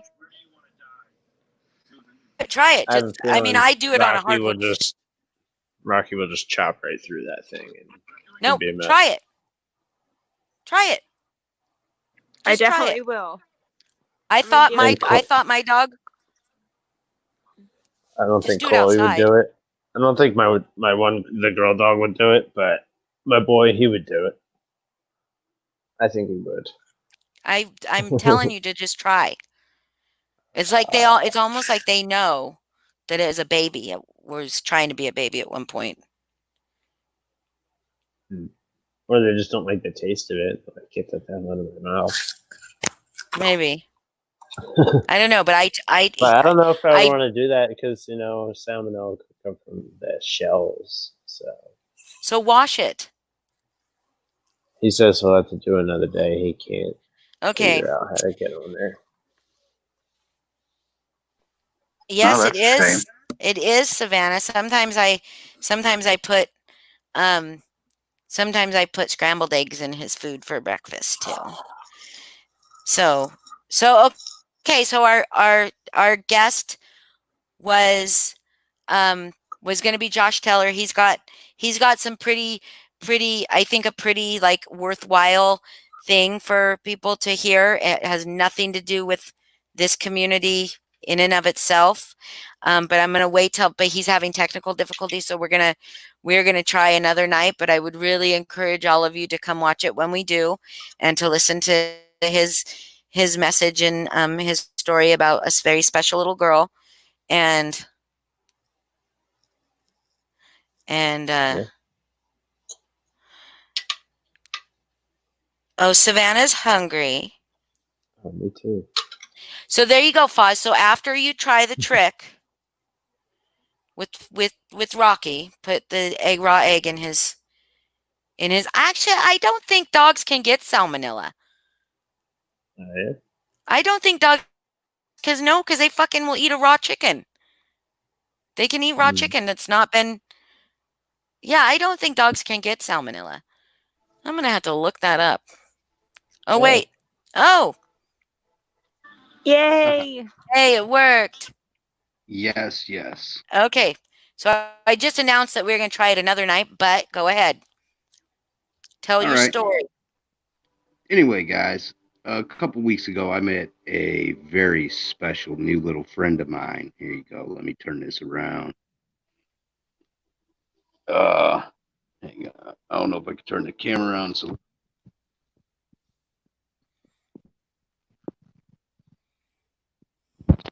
that little girl right there, her name is Elizabeth. She is 8 years old. Elizabeth, from the time she was about 3 days before her second birthday, Elizabeth was diagnosed with cancer and leukemia. And it was a battle. It's been a battle for the mom and the family and for Elizabeth. She's been fighting from the time she's 2 to the time she is 8 now. I met Elizabeth because my sister knew what we do at the haunted house, and she reached out because the little girl doesn't get to go out and have a trick or treat. She don't get to go to haunted houses. She don't get to enjoy herself that way due to, the immune system. Right now, she's also re-diagnosed, and the diagnosis she got, I don't even know the form, but it's found within 57-year-old adults, not children. So it's in a pretty aggressive, nasty cancer. And she's been going through the chemo right before I met her. And my sister informed me of the little girl. Her mood has been basically she's done. I don't know how many of you have kids, but think about your 8-year-old asking you to let her go, and she don't want to do it no more. She's done. Well, her mom requested and put out, like a drive-by. Everybody drive by, give some loves. A lot of people showed up with gifts. We went out a day before the drive-by to bring the haunted house to her, me, the boss, and the people from the Scream Machine. And that, let me tell you, man, meeting the little girl, from the moment we met her, she steals your heart. She takes your heart. And, the family, it's been a rough go for, the mom. She has 2 other kids, and it's been rough on them. Vicky, this middle sister there, she's a hero, man. She's stepping up because she became a bone marrow match for her sister who's going to have the bone marrow surgery. So we're trying to brighten her day as much as we can. And the one thing this little girl loves is, I figured, puppets and things like that and Barbies, but she loves 2 things. She loves the Disney's Descendants, and she loves Captain America, of all people. Captain America. Well, she's been following Chris Evans and everything for a while, and she's had the make-believe Captain Americas come see her, and things like that, but it's not Chris Evans. It's a hard reach because there has been people reaching out, and but the family, is from Taylor or Lincoln Park, Michigan. Not that big. You know, their circle, people know her story, but we're trying to get more people to reach out to the agent of Chris Evans, reach out on Instagram, Twitter, any way to get a hold of him. And just tell the story of this 8-year-old little girl that loves him so much that when she watched that boy that saved his sister get the shield, you know, she cried for that family. And that's just what she wants. You know, that would make her day, her month. It's about helping the little one fight the cancer. Joy and happiness is how she gets through this, not being sad and wanting to not fight. We want her to fight. So we're asking everybody to take some time, get the agent's information, hit the Instagram of Chris Evans, and let them know this little girl who has this effect, you know, very aggressive form of cancer would just love a video message. You know, hey, a visit would be awesome, you know, but that's just something that will brighten this little one's soul, man. She will be able to fight it because right now, you know, her mom showed me the other night that the last time I seen Elizabeth, she was pretty weak. Her sister had to help her get up. She was on her second round of chemo. And I did not know that she's gotten to the point of weight loss and weakness where she's having to use a walker. And, you know, an 8-year-old little girl's, she calls herself an old woman, you know, trying to make everybody else laugh, but it's hurting her. You know, it hurts her. And that hurts me. And it should hurt anybody. If you get a chance to meet anybody like Elizabeth, take it. Because it don't matter if they know you or not. 5 minutes of attention to bring a smile helps them fight the cancer and gives them a little joy while they're going through a nightmare. So if you can, just take 5 minutes of your time, reach out to Chris Evans. I guess the best way a lot of people have been saying was Instagram. Load his Instagram with messages of this little 8-year-old Elizabeth. Let him know, you know, if you have any you want any information about her, hit me up and I will give you her mom's information. I'm not going to put it out on here. I would do it privately or ask Holly and I will give it to her, you know, but we want to get her story out. No 8-year-old little girl should wake up and say, I just don't want to. You know, that broke my heart. And when when you meet that little precious, I got to get it to the camera, precious little girl here is fighting a battle that us adults, you know, we ain't fighting. We might fight amongst each other, but our days, no matter what, doesn't turn out as bad as waking up wanting to not be here anymore. You know, she loves the toys, she loves candy, she loves that attention, but this thing that we would love to get for her will brighten her and hopefully give her a spark she needs to at least get through. She's finishing up the last round of chemo, and then she starts for 6 weeks of radiation. And when that chemo and the radiation mix, you know, as an adult, it wrecks you. It wrecks you. Think of what it does to this 8-year-old's little body. So anything to make her smile, and anybody can get this to happen. It's just going to take people to reach and give the message. You know, this little girl is in love and worships Captain America. That's her favorite. That's her hero. Captain America is what inspires her to keep fighting every single day. Every day, you know, every day I call, it's dropping. She's dropping. You know, this little girl should not have to keep being ashamed that she's losing her hair. And that just breaks my heart, man. Because the only thing she says to me, and all I did was show up with candy and makeup, is I love you. Thank you. And she smiles, even though I know that's not how she feels. So if us, everybody that's tired of the fighting, here's an opportunity for all of you to reach out and do something great for this little girl who is struggling, really struggling. And if you see, it's taking emotion on me to even talk about it. Like you said, it was so emotional to meet her, and every day that I get to talk to her. And when you see her and get to talk to her while she's going through a chemo treatment, and you see the sadness, but she holds a smile for you.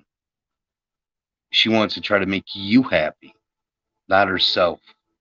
And it's pure, man. It's a pure joy to know that, hey, at least I made her smile for 5 minutes of her horrible day.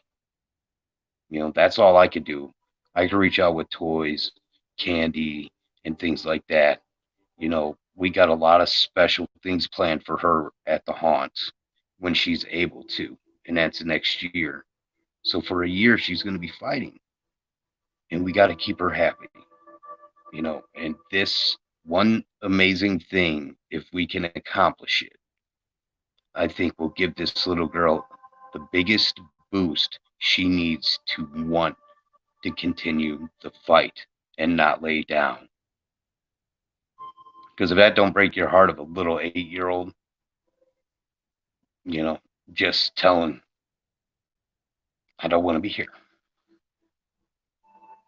But if you could do something to help make her want to be here and fight, think how good it's going to make you feel. I take 5 minutes out of my day every day just to say hi. Because I found that joy. That's what's been keeping me going lately. Every day. The first thing I do is look at her, and she makes my day better. Just knowing her and knowing I got to fight. So she continues to fight with her. You know, even if I got to do a chicken dance, if I got to go over there with pink hair, like you see my hair is purple, I give her, she has the option now of telling me what to dye my hair when she wants. You know, something like that is what gives her a motivation. And if we could do it with Captain America, with Chris Evans, or Robert Downey Jr., because that's her two favorites, just a video message, you are going to make this little girl's life so much brighter while she fights. And you could be a part of helping her fight. Every one of you. For 5 minutes. Is all we're asking. And it will help take you away from everything that's been going on between groups and people. Step outside this world and help this little one fight. Take that anger, take that rage, and help her fight a battle. Let's do that. Let's get her to the better place. Instead of, you know, I'm guilty of a lot of it too. But taking that anger and rage and trying to focus on and motivating for that special one who has just a simple request. And I think all of us with enough reaching out can make that happen. And Holly, you basically know a lot of the story. Yeah. And she's amazing. Make-A-Wish, I she just already wanna had say- a Make-A-Wish. Yeah, she's had a Please send me Make-A-Wish. any info of how I can help. She's had a Make-A-Wish, and this is how they work. And it's kind of, you know, upsetting to me because she was, like I said, she was diagnosed and she was in remission for 3 years. It was going really good. And all of a sudden, it's like a T something 4 virus, this cancer virus hit her. And that's what they're finding in 57-year-olds. You know what I mean? She's 8 years old. She shouldn't have something that powerful in her body. You know, it's just not right. It's something that's, even when you think of the leukemia and how horrible it is, think of this adult version of that leukemia, what it's doing to her. You know, what it's doing to her. And any child, man, my mom had cancer, and like she said, chemo and radiation hits the bones, and it feels like napalm, like a napalm bomb going off inside your body constantly. And I can only think what this little girl is just feeling on a daily. This breaks my heart completely. and I have lost a family member that was 3 years old to leukemia, and I am a cancer survivor also. And so please send me any information of any GoFundMe account, and I will donate, or any celebrities or anything that will make her life easier, and I will write them every day. I swear to God. So please. Yeah, that's all. That's all we're asking because where Yeah. they're from, So it's a small area, and the people do it. please send me that info, and I will do everything I can. Please do that. So the internet has a lot of power, as we all know. It has a lot of power to hurt lives, like it's been doing. It has a lot of power to make great things that happen. And with everything that's going on, Christy understands a lot of what's gone on. She doesn't really like it, everything that's happened between the groups and things. She's really new to all this and doesn't want to be a part of it. But at the time, she's really that hurt, in need, and just trying to make her daughter happy. So she's coming to the groups and to the talk, and she wants to get the story out to people and see if that word can spread, because they've seen it spread. The family has. There's multiple children on Facebook that have gotten so much, and the family has gotten so much help, and that's what they are starting to do. It's a long ride. Like I said, it's still another 6 weeks of radiation coming up for the little one. And then we got the period on. Hopefully the cancer tumor will be gone or shrinking or showing that it's going away. It's a long road. It's a long battle, but everything that we could just do to give her hope, just to give her hope. Can you please just post in the group any way any of us can help? Because I see that a lot of us want to help, and I can do anything I possibly can to help her. And I promise I will. So please post it in the group so we can all do that. I was very hesitant to put her story so much out online, but with her mom and everything that's going on, like I said, they are a great people. They don't understand the fights that are going on in this crap and everything going on. This is a chance for people, if you really want to step away from the hatred of the groups and the things that are going on right now, this is a chance for you to get to know an 8-year-old little girl and her family who needs any kind of help. Her favorite characters, like I said, is I guess Mal from The Descendants. I have no idea who the hell that one is, but I guess that's one of her favorite female characters. Like I said, it's Robert Downey Jr., of course, and then there's Mr. Muscles himself that she's hooked on, Chris Evans. So I know you don't want to share like any of the personal stuff in the group, but what I can do is, if you can put me in touch with her mom, I can get her story from her mom's perspective. I can tell her story in the group, and then we can relay, we can just relay her story to Chris Evans. You just got to relay it if you want to her mom, if everything will work good with the timing. Like I said, she has her good days, she has her bad days, depending on how she feels. I could always set up possibly with her mom to come on for a little bit for you to do a live with her, and you could actually hear the whole story of everything that's happened with the little one and understand who she really is. I'd love what's going on. I'd love that. Like I said, I've only got to know her for so long, and it's become a mission. And my sister, like she said, from the moment she heard of what was happening with the girl, turned her right towards what we do at our haunted house. This is something we reach out for. We care for people. You might not think it because we post a lot of shit talking on my page, but we do care for people, especially 8-year-olds. And it's awful, just awful. The feeling of knowing I can't do nothing but try to reach out to make things happen. If I could, I would go bring Chris himself, but I can't do it. So does she have an Instagram? I mean, you don't have to share it here, but we'll need to have a place to direct Chris Evans's attention. Do you know what I mean? Yeah, like, look at this little girl's story.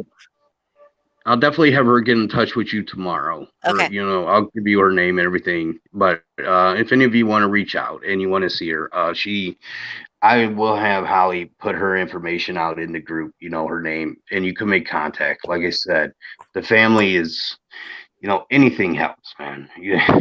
The state insurance that they do have too, it's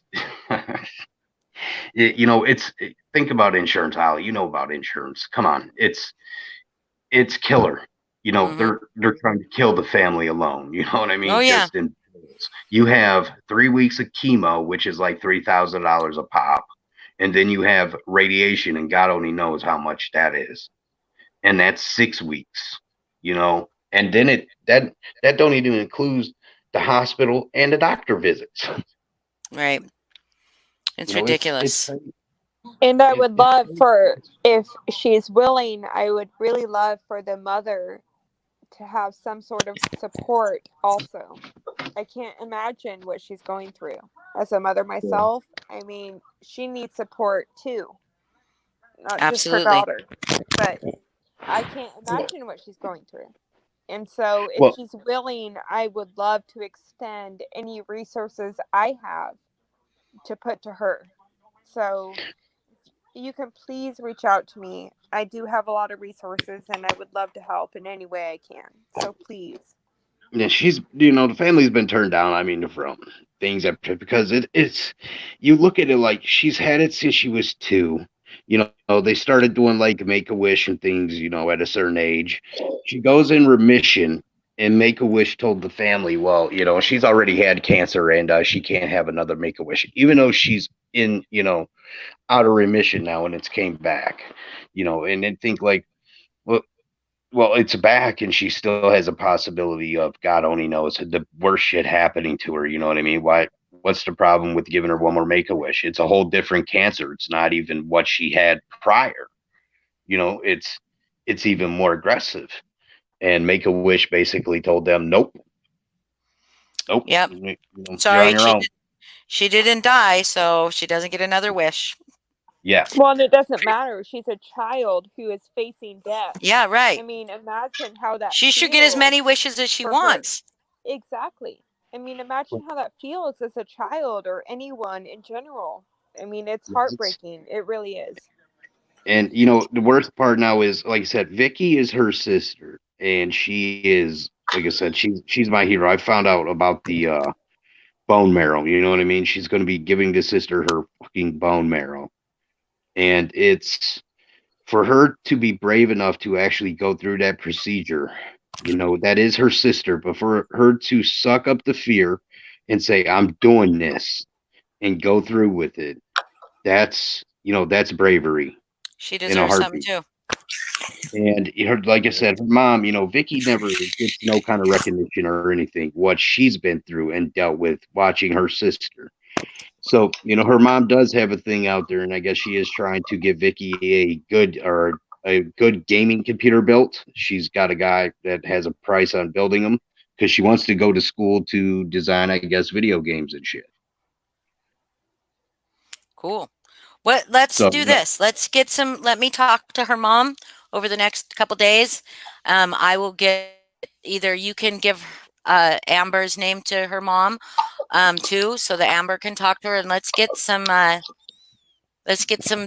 Chris Evans to take a look at this little girl and send her maybe him and Iron Man together could do a video yeah, or something. I don't know. but you see what I'm saying is 100 people in the city writing letters to whoever and calling is not going to pick up the attention that it needs to pick up. Right. We need some Twitters. We need some Instagram posts. We need like that little kid that got the Need shield. a hashtag for her. Yeah, he's a hero for what he did for his sister, and he deserved that shield. That's amazing what he did. But it reached out, I guess, to Chris through Instagram. It got to him that way. She's, people's tried to contact the agent, and there has been nothing, not even a go fuck yourself. You know what I mean? There's been absolutely no response to nothing. And, that's heartbreaking for the little one. It really is. Yeah. Yeah. Please please message me, because I do have outlets with many different people, and so please give me the opportunity to help. I would really like that. That's why I'm reaching out to everybody. I'm giving everybody the chance to really try to step back Yeah. from what they're going through and everything that's going on right now and show you there is a way to make the world a brighter place. I mean, you can make one child smile in her life totally different. You know, you've done something outside yourself, and it's a beautiful thing. It's very beautiful when you allow it to be. And, you know, it's a heartbreaking road. I'm telling people, if you get involved and you really stick with her, it's going to be heartbreaking, man, because her smile alone, when you know what she's going through and she smiles at you, it's going to break your heart. You know, it's very hard to keep. I'll tell you what, when I met her, it was so hard to not break down because I knew what she was fighting. And, you know, everything she said, every smile, you know, it was a magical moment with her. You know, it was just unreal. You know what I mean? The love. And that ain't even the best part, Holly. Like I said, you know, I was standing there and she got a notepad that we gave her and she drew a picture of me, the green zombie. Mm. And I seen that and she said I wasn't allowed to look. So as we got later on in our meeting, you know, she asked me my name and I told her my name. She wrote it down. I seen that. Then she put some other stuff there I couldn't see. And, you know, I turned away from her. So I wasn't looking. And when she ripped it off and gave it to me when the meeting was over and it said, I love you, Oh, you know, I touched that child and made her happy. And her heart was filled just with the joy and the attention she got. You know, that makes a difference. It really does. It's yeah. not just about candy. It's not just about a gift. It's about the time that you could show. I mean, even if you just sit down one day for lunch, you get her mom's address and you write a card to Elizabeth. It's going to make her day brighter with what she's going through. You know, and then I'm telling you, your world does become a different place when you get to know her.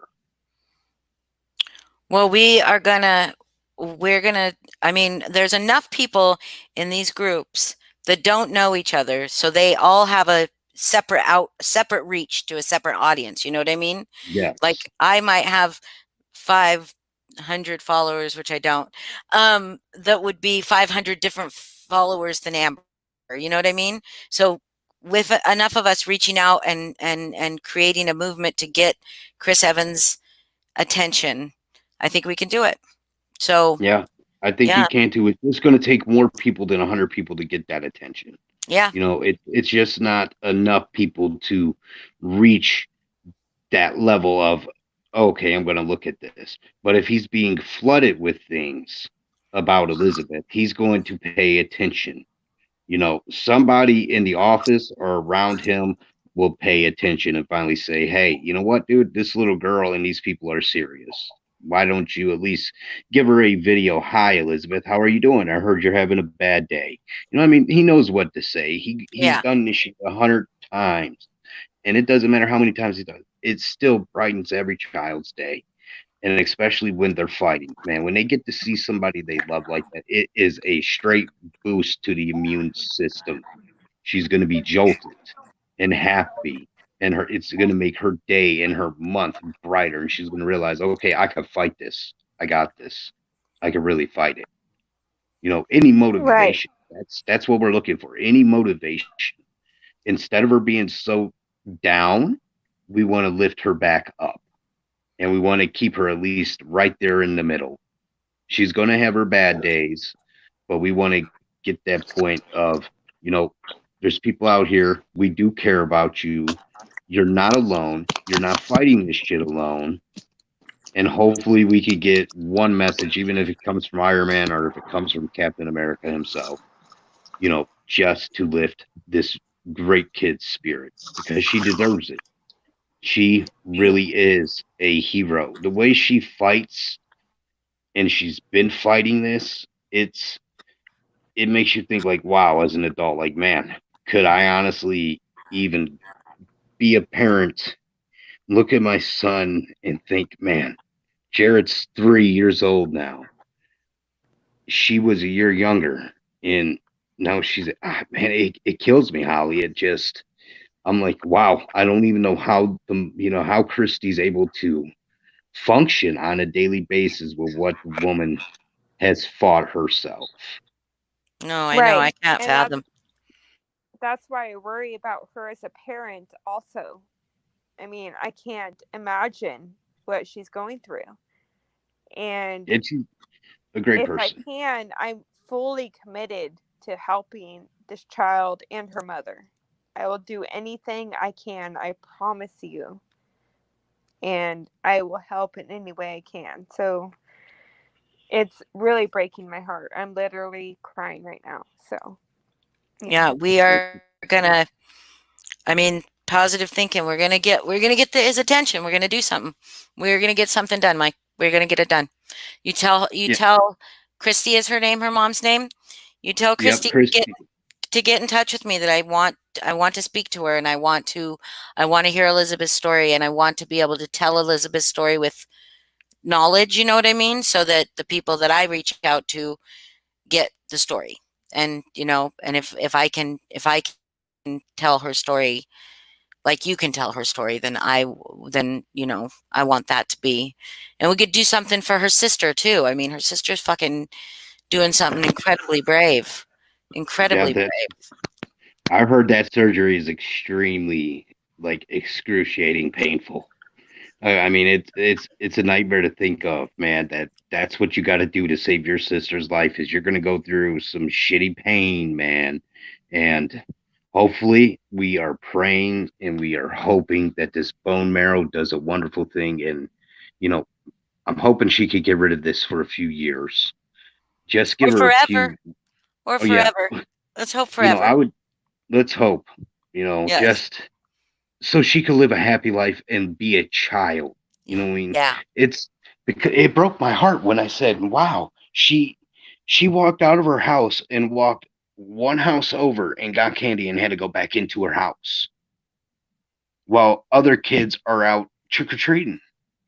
And Christy told me that man, she had some friends over there and they were going swimming and she wanted to go swimming so bad, but she can't. She can't do nothing these normal kids can do because she cannot, fight the colds and the stuff out there right now. With that, she has absolutely, I guess, no immune system right now. None. So she's at risk of catching the slightest bug. Mm. And she's already fighting cancer. I don't even want to see her fight a cold ever right Yeah. now. But I'll show everybody once again my awesome little friend here. Like I said, So tell her, Halloween, y'all gonna go trick or treating at her house? well, to see, the haunt decided for safety reasons for everybody that we are not going to open because of the COVID-19 pandemic. We will be shut down this year. There are haunts that are currently in the process of opening, but we don't know what the actual rules are going to be. You know what I mean? So they might not even be open very long. And so can you go we trick or decided, treating at her house? Can everybody dress up and go give her candy? Go hand yeah, her some candy? this is the game plan. What I'm going to do, since she can't go to the haunted house, I'm thinking about taking a little tarpy tent thing out there, like you see at the circus, decking it out, in plastic, covering everything up, and just having people behind the plastic and come out and play with her that way. So she has her own personal haunted house. You see, That's she cool. wants to come to ours, and she wants to be covered in zombie blood, which I love. I'm going to believe that that's coming true. Then we're going to give her the chance to see the workings of the haunted house, so she's not terrified of the place, of course. Then we're going to Right. give her the chance to dress any way she wants to be, give her any ideas she wants to be. Well, she says she wants to be a werewolf, but, I got to find something really cool that fits a little tiny body for her. So, and it's got to be terrifying. So that's going to probably happen. But I got a whole scene worked out for her, for next year. But it's what we're going to do this year. And since Halloween, I'm going to her house and we're taking whatever characters over there and we're going to bring trick or treating to her door. You know, Yeah. we're going to have to stay outside. Like I said, we'll have to be behind plastic and things like that because of her immune system. So we're looking to do things safely for her, but to give her a great time. Well, And I that could way just imagine kids how can much come I would through. love Halloween if I didn't have to go fucking walking around and people just brought me candy. 'Cause I would Yeah, love that. exactly. You know, so she's the boss, man. Like she told me when Yeah. I was getting ready to leave, I better bow to the queen. You know what I mean? And so I Mhm. had to bow down. And like I said, she stole my heart, man. She's one of the best. I mean, people that I met. And I'm not gonna say she's a little kid because I'm telling you what, for 8 years old, man, she's fought more than us. You know, I'm 40. She's fought more shit in 8 years than I've fought in my whole life.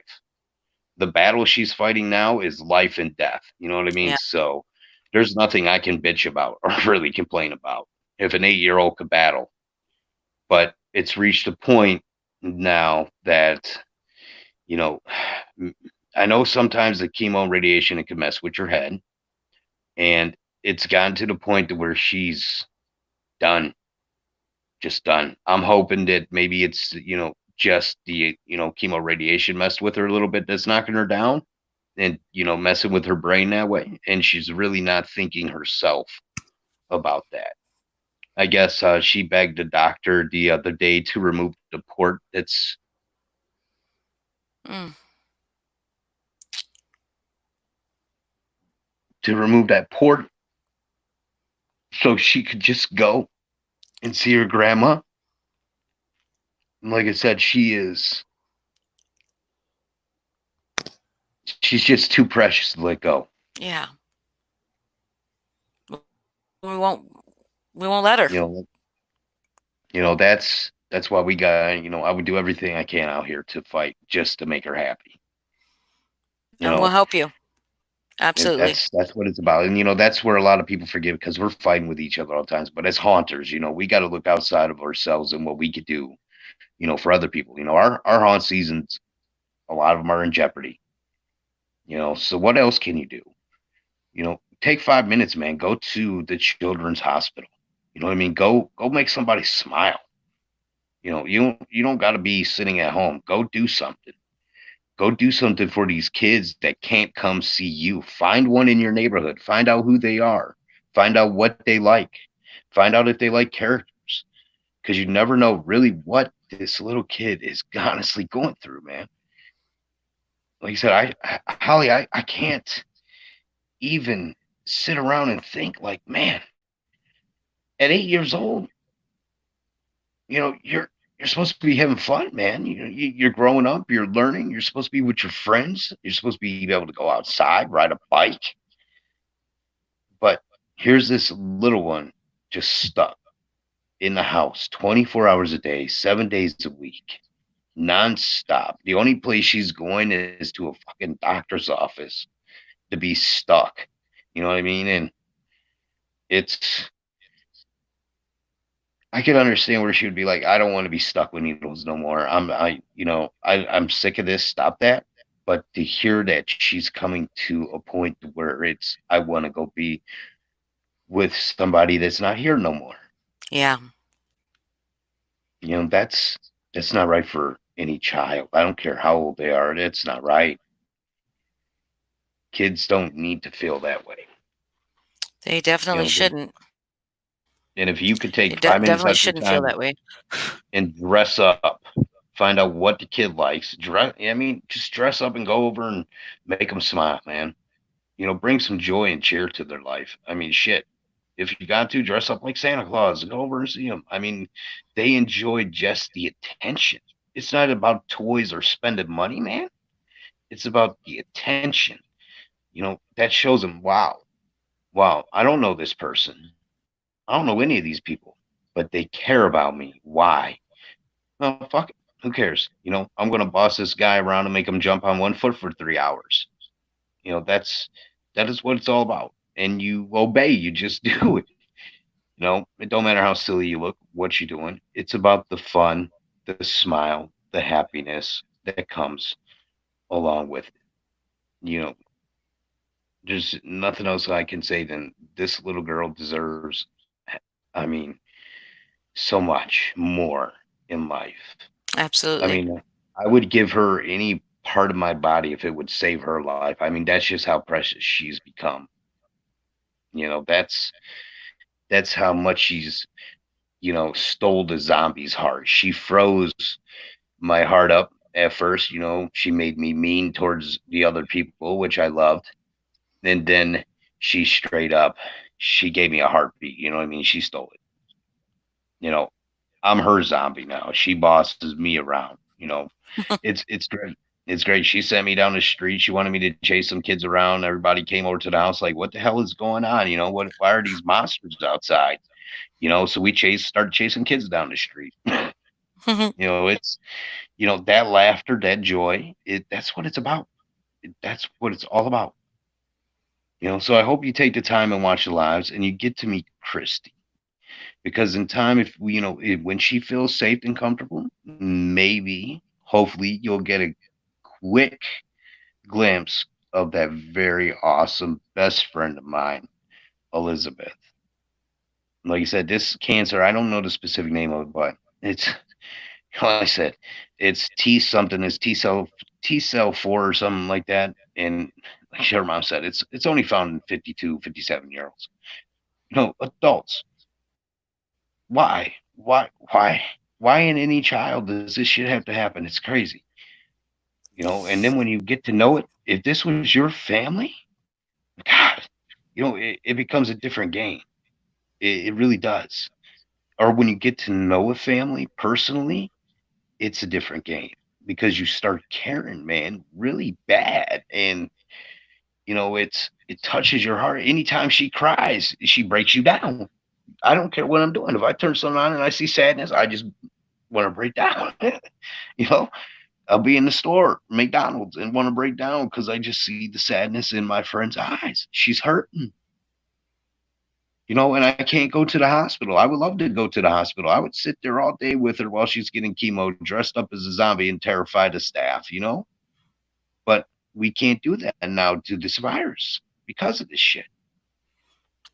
Her mom is the only one allowed in the room while she's going through it. Her sister sits downstairs and her and her mom's got to switch back and forth because they both can't be in the room anymore. And that's playing a part on it because she loves Vicky. Vicky's there. Vicky's a big part of it. She wants mom and Vicky there while she's going through this horrible fucking treatment. But she can only have mom there. And it's sad, Holly. Yeah. I'm telling you, man. I'm telling you, once you get to know her, she's going to melt you, break you down, and then she's going to own you. She really will. She will own your soul because your whole thought. And I swear, every day I look at my son and I think, man, you know what? Let me check in on Elizabeth. That's waking up next, seeing her pictures, seeing her notes. And I'm like, let me check on Elizabeth. I got to see how she's doing today. And it's not just her, it's her mom, it's her sister. You got to check on the family. You just never know truly how these people are doing. Yeah. Because they're struggling. It's a struggle. A very, very nasty struggle. The bills, the hospital visits, the doctors, how your child talks to you. This woman is so strong, and you have to be. Just sit there when your child says something that way to you. Emotionally, she has to be tore up, so Right. bad. And that's what breaks my heart, even talking to her sometimes, because she'll start, when she starts to tear up, I'll fucking tear up. I mean, it's gotten to that point. Every time they tear up, I'm starting to tear up. Because all I want now, like I said, though, people, I don't want to fight with anybody right now. I really don't. I'm sorry. I talk shit. I really do. But I'm not really trying to fight with people right now and shit. I'm really focusing on trying to do the Elizabeth thing. I do talk crap because I get bored. But, my main focus is Elizabeth. And as a haunter, I don't care who you are, if you like me or not. If you are a haunter, man, if you got a chance to make a difference, make that difference. You do have a voice, and it's very powerful. And with enough voices and enough calls, enough signatures, enough emails, we could get one wish to happen, Right. or maybe both. You never know how it turns out. Shit, they might just send a whole damn Avengers for all we know. That would be amazing. I'm I would coming if be they do. Yeah, I'm going to be extremely. I would be extremely jealous. Me too. Like I helped her get this, and they didn't say hi, Josh, or nothing. I would be jealous. Damn it. No, but it's about her. You know, even if, like I said, just a video. If they could just do a video, because we know they're busy. You know, we know they're very busy people. You know, just a hi, Elizabeth. How are you doing? I hear you're fighting. Keep on fighting. I mean, it's so simple of just words. But my voice in a costume, or anybody else's voice in a costume, you know, it's one thing. She knows we're people. She understands that, you know. She plays along with it because there's been people that came, and she plays along because she's a wonderful kid. You know, but if it was me, I'd been like, this is some bullshit. How are you going to give me, you know what I mean, to knock off Jordans over here? You know, that's not Captain America. That dude has no muscle, none. His shield is plastic. This is some bullshit. I'm not falling for this again. Nah, you know, but you know, for her to get a message like that, you know, especially if we could try to get it before or when she starts the radiation period, this next phase, just a message, even a note, a picture, if it comes like that, it doesn't matter what form it's in, it's going to help her get through this next 6 weeks of radiation. And that's what I'm trying to accomplish with everybody. I just want to get her through this 6 weeks of radiation in the best way. Is just, you know, like I said, a picture or a phone call or a video chat will make a big difference in how she fights. And we want her to fight. We'll get it out there. We'll get it. I mean, like, that's all we can do, but we can do it loud. We're all a bunch of tenacious fuckers. So yeah, it's not hard. Like I said, but Instagram, a lot of people have been saying, you know, Instagram is I guess, one of the best ways. That's the way he found out about the boy, was through Instagram. right. So he That's actually why I paid said we gotta attention get to the Instagram. yeah, I gotta get in touch with her. I got a bunch of people that are on Instagram. I've got a lot of fucking Instagram people that I talk. I mean, just friends. Like everybody I know is on Instagram. So and everybody I know would share her story. You know what I mean? Yeah. So But I just need to get her story from her. yeah, I'll definitely get her in touch with you tomorrow morning. You know, tomorrow as soon as Yes. well, what the fuck is tomorrow? Tomorrow's Wednesday. Wednesday. Okay. Yeah, tomorrow's gonna probably be I don't know how her time's gonna be because, like I said, I think tomorrow Just tell her to might. message me anytime. Just Yeah, it tell her to might be message me Elizabeth's anytime. last. I'm hoping it's her last actual chemo treatment because the quicker we can get done with the chemo, the quicker we start radiation, the quicker we can hopefully get in remission. Right. You know, the goal is hopefully that she is good enough to have at least a decent Christmas. You know, what a Christmas present would it be to say, hey, you're in radiation, you know, you are back in remission. You know, it is really time to celebrate. Yeah. Well, let's just keep putting positive thoughts out there for her in the meantime. Just thinking positive and just pushing all our good mojo her way. To just that she's gonna be fine. She's gonna be okay. We're gonna help her be okay. You know, they're great people. The whole family, like I said, has been nothing but loving.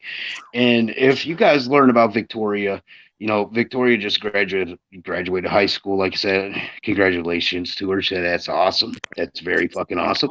I guess she wants to go to the game school or some shit. I don't know which one it was at. I think it might be in California or somewhere. But she doesn't want to get involved into one of these, get a free fucking computer ones and then get scammed the fuck up. You know what I mean? Because when you do that, sometimes they are scams. You end up paying for Yeah. that computer longer than, you know what I mean? You go to school. And Right. that's just something they really can't afford. So, you know, a person that she deals with and knows Elizabeth and dealt with the family that knows the story, I guess, he builds computers, so he's willing to build one for a price.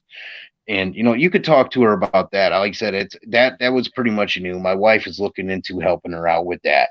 You know, all the information on that. I don't want to put that information out just on the live yet until let you get a chance to talk to her. Okay. Because I already told her I'm going to talk to people with groups and stuff like that, and she's more willing to let that happen. But I also Okay. want to keep negativity away from her because this child Absolutely. right here deserves absolutely no negativity at That's all. right. That is None. correct. None. That That is family correct. deserves none. They have nothing to do with haunting. They have nothing to do with Cadis. They have nothing to do with truthers. They barely have anything to do with me. The only thing they had to do with me was a request from my sister to try to brighten the kid's day. Now she loves Reese Pieces, so we took over like 40 boxes of Reese Pieces. Damn. I love Reese's Pieces too. Now she's tired of Reese Pieces, so I got a new demand. So the next time I'm out that way, I got to stop over and give her Skittles. You know, she wants Oh, Skittles. So she's going the that's opposite direction now.